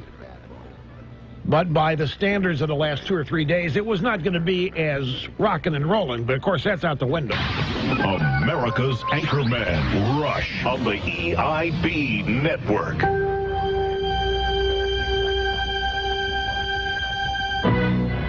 You know the story, Hansel and Gretel. Hansel left breadcrumbs on the trail so they could find their way back home. Well, that's what you do when you use public Wi-Fi or when you shop online. You leave breadcrumbs on the trail for someone to possibly steal your identity and take everything you own. LifeLock uses proprietary technology to detect signs that someone has picked up your breadcrumbs. And unlike free credit monitoring services that only alert you, they have a dedicated resolution staff to help clean things up if all of those breadcrumbs get messy. Now, no one can prevent all identity theft or monitor all transactions at all businesses, but with LifeLock, you can keep doing the things you do and feel better protected. Plans start at only $9.99 a month. Call or visit LifeLock.com now. Use promo code RUSH. That's RUSH. And save 10% on your membership. Call 800-440-4833. LifeLock 800-440-4833. Hey, honey, what are you doing? I'm ordering new blinds. Remember I told you our neighbors ordered their blinds from Blindster.com, and they were really happy. Okay, but don't we need to measure? And what about installation? Shouldn't we call a professional? I already measured. I just followed the simple instructions on Blindster.com. And installation is easy. All the hardware is included. We just need a cordless drill or screwdriver. Yeah, but what if we don't like the blinds or they don't fit? If they're custom made, we're stuck. Actually, I ordered a free sample from Blindster, so we know exactly what we'll be getting. Plus, Blindster.com offers a 60-day satisfaction guarantee and a fit or free guarantee. If we don't like the blinds, we can return them within 60 days for a full refund or exchange. And if I make a mistake in measuring or ordering, they'll remake the blinds free. All we pay is shipping. Wow, that's great customer service. I guess we're getting new blinds. Go to Blindster.com now and take advantage of our special offer for Rush listeners only. Take 20% off any order. Just use the coupon code RUSH at checkout. Visit us now at Blindster.com. That's BLINDSTER.com. Blindster.com. Supersize your sleep for only $1 right now at Mattress Mania. Hurry in today to upgrade your queen to a king size for only $1. Save like crazy. Mattress Mania, now in Albany, Eugene, Springfield, and Corvallis. It's fall, which means the weather is caught somewhere between winter and summer. Maybe a little bit of both. But as seasons change, your comfort doesn't have to. Because a new heating and cooling system from Beamer Heating and Sheet Metal preserves a comfortable indoor environment all year long. On cool days, you're warm and cozy. On hot, humid days, you feel cool, dry, and refreshed. No matter what it's like outside, inside, you feel great. You know what makes comfortable air feel even better? A great deal. Right now, you can enjoy a rebate of up to $1,700 with the purchase of a new Lennox heating and cooling system. Call Beamer Heating and Sheet Metal at 541-688-5004 and get the perfect all-season comfort of a reliable, innovative Lennox system with up to a $1,700 rebate. Go to LennoxDealer.com/Beamer Heating. License number 4483. Tune in to Real Estate Today, weekdays at 5:30 p.m. I'm Bob Nelson, co-host of Real Estate Today. Kurt Large and Evergreen Roofing is my go-to company if I need to understand a roofing system, how to maintain the roof, should it be replaced, and if it is to be replaced, what should be done. He is absolutely the expert's expert. Evergreen Roofing is my go-to company. To find out more about Evergreen Roofing, just go to their website, evergreenroofing.com. Money Saver Cards, Coburg Road Car Wash, a quarter-mile north of the Oakway Center. News, information, 24/7 on News Radio 1120 KPNW. With the wake-up call tomorrow, 6 a.m. tonight. And Rush Limbaugh now. We're 1120 KPNW.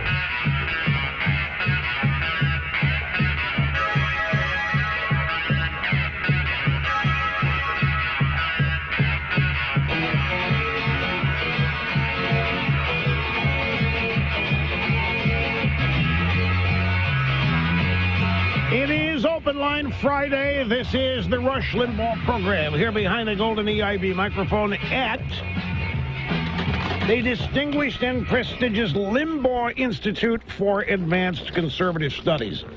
Okay, having set the table on this, I think I have a pretty good idea what happened here. But first, I want to tell you something. There is nothing in this article that demonstrates that Ben Carson did not meet with General Westmoreland. He says he met with General Westmoreland, and he did. There's nothing in the article that says that didn't happen. There is nothing in the article that demonstrates Westmoreland offered him a scholarship. Nothing in this article demonstrates that he was offered a scholarship, meaning to help him. Carson may have assumed it was a scholarship. He's a teenager. He's a kid. He doesn't know how West Point works. There are no scholarships because everybody's expenses are paid. That's part of the drill. Getting into West Point is a bit of an honor, but it's also a commitment to the U.S. military. You owe them years of service after you graduate. I have a cousin who attended West Point, ended up being a professor for a time there. And we all in our family were just busting buttons with pride. He was from Illinois. His name is Dan, and we were so proud we couldn't see straight. And I was young at the time, but I remember enough about the process and what it required, the nomination, climbing the ladder to prove you were qualified and so forth. But look, let me get sidetracked here. Carson did not lie about meeting Westmoreland. And when you're a young kid and you're talking to Westmoreland and he's talking about, and you're the top-ranking ROTC kid in your town, and you're talking to General William Westmoreland, who's the Army Chief of Staff, and he starts singing the virtues of West Point and informing you and telling you how West Point works, somebody like Ben Carson might have assumed that a scholarship was what was being discussed. I mean, folks, it's not... What are we dealing with here? It's not like he doesn't remember what happened the night of Benghazi. It's not like Ben Carson has lied about any number of things, from the cost of health care premiums.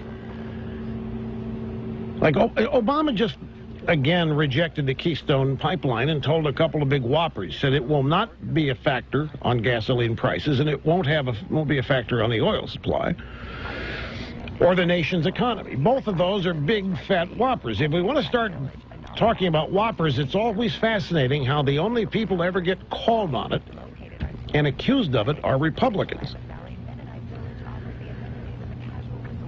Has the media ever gone through Obama's books and tracked down his assertions? Because, I mean, there are some whoppers.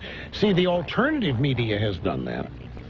The conservative media has tracked down Obama's assertions, many of them. And how about the idea that Obama literally made up boyfriends and girlfriends and so forth, and then combined various people into one fictitious character? And I remember the media praising that as a brilliant literary creation or usage.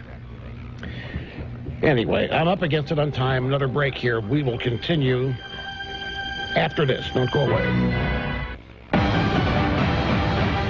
From the KPNW News Center, here's what's going on. Eugene police are searching for an elderly man who surprised and shocked a 26-year-old woman at the Owen Rose Garden. And she noticed that there was a man who was in the bushes, but very visible, and he had his pants partially pulled down, and he was sexually gratifying himself. Melinda McLaughlin with the Eugene Police Department says the man is a white male in his 70s, average build, white collar-length feathered hair, a white goatee, and wearing a white baseball hat.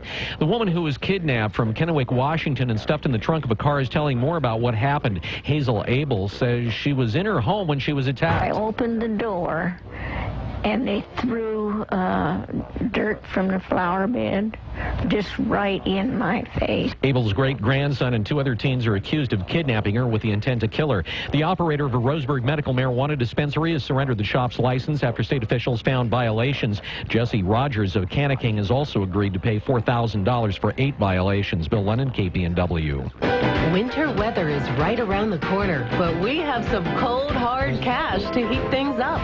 Come on over to Three Rivers Casino Resort in Florence this November and see how much cash you can grab in 60 seconds in our Hot Seat Cash Cube giveaway. Winners will be drawn hourly every Friday, Saturday, and Sunday. Check out threeriverscasino.com for all the details. And coming soon, get ready to put on your blue suede shoes because, ladies and gentlemen, Elvis is in the building. That's right. The ultimate Elvis impersonator, Justin Shandor, returns to Three Rivers Casino Resort in Florence for 3 epic performances. Reserve your tickets now for Elvis, January 15th and 16th. Go to threeriverscasino.com for all the details. We got the cash and we got the king at Three Rivers Casino Resort because things are luckier here. Chapala Mexican Restaurant. Hi, this is Erin with Chapala Mexican Restaurant. Need a great idea for a tailgater or a Saturday football party at home? A fiesta platter from Chapala Mexican Restaurant is a scrumptious hit every time. Or order on the light side with fresh wraps, veggie, or fruit platters. It's easy to order. Just call it in and we'll have it ready for you. A Chapala football feast. Order it up and go Ducks. Chapala Mexican Restaurant. So good. They just told us right away that we're going to house you, we're going to feed you, and every single one of his medical bills is just all taken care of. They've saved my family from financial ruin. It allowed me and my wife both to focus on the most important thing, which was the health and well-being of our son. We have phenomenal research, outstanding clinical care, and the generosity of public, which allow us to treat patients regardless of what it takes. And that's what makes St. Jude so magical. At St. Jude Children's Research Hospital, families never receive a bill for treatment, travel, housing, or food, because the only thing a family should worry about is helping their child live. Doctors send us the toughest cases to be treated at St. Jude, and our patients come from all over the world. When we come here, they told me, don't worry, everything's being taken care of. We could never repay St. Jude for what they've given us. Because of you. Gracias a ti. Because of you. There is St. Jude. Ian Ralston was a combat medic who was injured in Iraq.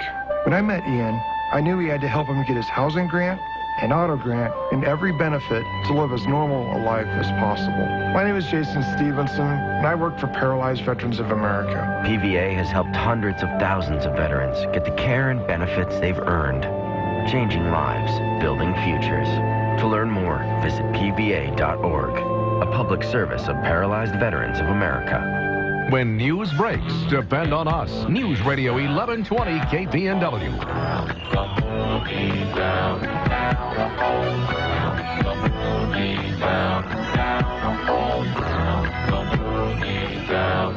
Open Line Friday. Welcome back. Great to have you. Rush Limbaugh and the Excellence in Broadcasting Network. I have here my formerly nicotine-stained fingers. A New York Times story it's a column by Maureen Dowd, the infamous Modo, from June 15th of 1994. So this is 21 years ago. Hillary Clinton says she once tried to be a Marine. Yes. First Lady has offered a kaleidoscope of images to the public, but today she added the most curious one yet. Speaking at a lunch on Capitol Hill honoring military women, Hillary Clinton said that she once visited a recruiting office in Arkansas to inquire about joining the Marines. Are you kidding me? She was married to Bill Clinton in Arkansas. She wasn't in Arkansas before she met Clinton or married him. Why in the world would she want to join the Marines? Well, wait a minute now.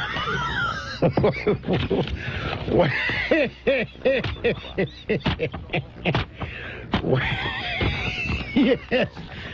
Yeah, and she told the group gathered for lunch in the Dirksen office building, according to AP, that she became interested in the military in 1975, the year she married Clinton, and the year she was teaching at the University of Arkansas Law School in Fayetteville. Oh, okay. She was 27 then. She wanted to become a Marine at age 27. And she said the Marine recruiter was about 21. She wanted to either join the active forces or the reserves. But she was swiftly rebuffed by the recruiter, who took a dim view of her age and her thick glasses. She said that the recruiter, some 21-year-old punk kid, said, "You're too old, you can't see, and you're a woman. Maybe the dogs would take you," she recalled the recruiter saying. It was not a very encouraging conversation. I decided maybe I'll look for another way to serve my country. Everybody lapped that up. Everybody believed that story. Mrs. Clinton's gotten mileage out of that story like you can't believe. Here's a woman who claims she's married after Sir Edmund Hillary. The only problem with that is nobody knew who he was when she was born because he had not yet climbed Mount Everest. So nobody knew who Sir Edmund Hillary was. But she meets the guy. "Yeah, you know what? I was named after you." He lied. She lied, rather, to him. And, of course, there's all the other... I mean, we can go down the list of things here. Like Joe Biden lying about his academic record. We don't even know what Obama's academic record is. But look, these are efforts here to illustrate media bias, but the fact remains the media hit Ben Carson today, and the Ben Carson campaign sort of gave them what they wanted by admitting that there was a fabrication here. Problem is, this story, remember first impressions, this story tries to make the reader believe that Ben Carson never went to West Point when he wrote that he did, and he never attended West Point. Believe me, the way this is written is to convey the possibility that Ben, well, I didn't know he went to West Point. Well, nobody did because he's never said so. But this story implies, or wants you to infer, that Carson has made up something totally here. And he didn't. He didn't make up talking to Westmoreland. And he's a top ROTC kid in his town in Detroit, and there's no question if he talks to Westmoreland, Westmoreland's going to talk about the Army to a number one ROTC kid, going to build it up, is probably going to explain West Point, explaining future options for this young ROTC candidate. Talks about how it works. Ben Carson comes from poverty, doesn't understand things, and the way Westmoreland describes it sounds like a scholarship to Carson, so he writes about it. To me, it's understandable how he would think that he had been offered an opportunity, or at least had an opportunity presented to him. He could have understood it to have been exactly that. Now, what we have today in this political story is an effort to make it look like Carson lied, made things up, exaggerated. And if he did it about this, then what else has he lied and made up? And they're off to the races. Let me grab the phones. We start on this in Charlotte, North Carolina. Bob, great to have you on the program, sir. Hello. Good afternoon, Rush. First-time caller, long-time listener. Thank you very much. Great to have you here.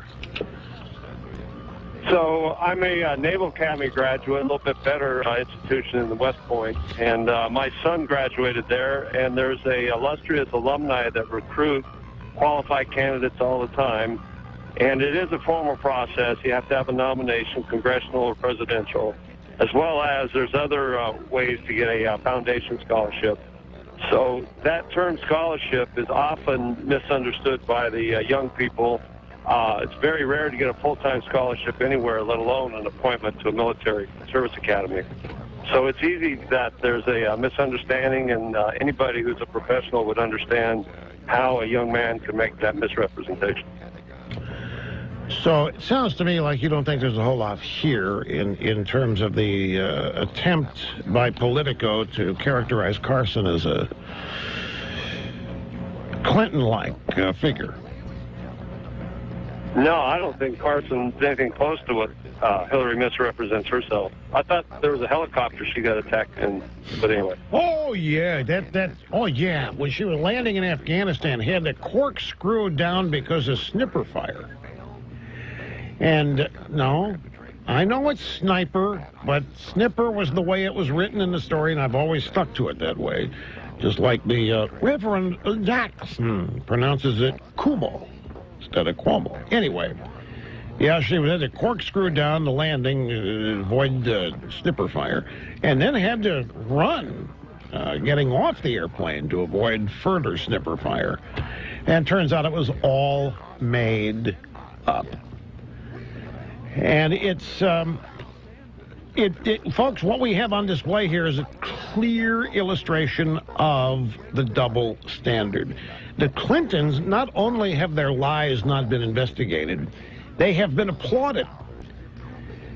The Clinton, particularly Bill Clinton's lies, have been heralded as brilliant politics, and the media has marveled at them. Ben Carson represents, they hate Ben Carson. There's a CNN op-ed today, just mean as anything you'll ever read about anybody, referring to him as a safe Negro for conservative evangelicals, a magic Negro, that he's the kind of black candidate you evangelicals can support to cover up your latent racism. You can support Carson publicly, and thereby you can convince people that you're not the racists and bigots that you are, and that's the value he serves. That's the purpose he serves. It's just a mean, vicious, despicable little column runs on the CNN.com website. And the double standard, as I say, is on full display. They are out now to take Ben Carson out. They're doing everything they can to make him look like he's crazy, like he's a lunatic. And now a big, if not liar, a fabulist and exaggerator. Anyway, got to take a break. We'll do that, come back and continue. This is the big one. Rush on the EIB network.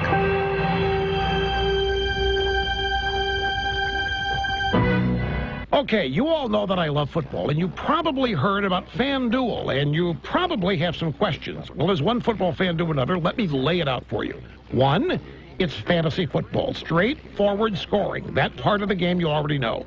Two, over 1 million fans have already won money on FanDuel, actual cash. Three, there is no season-long commitment. You can play every week, any week, or just try it once. And if you join right now, you can take advantage of this exclusive offer. For every dollar you deposit, FanDuel will match it with up to $200 that gets earned as you play. That's a bonus of up to $200. This offer is only good for the first 100 people that use promo code RUSH today. Don't forget to use that promo code RUSH. FanDuel.com, where it can finally pay to be a fan. That's FANDUEL.com. FanDuel. Use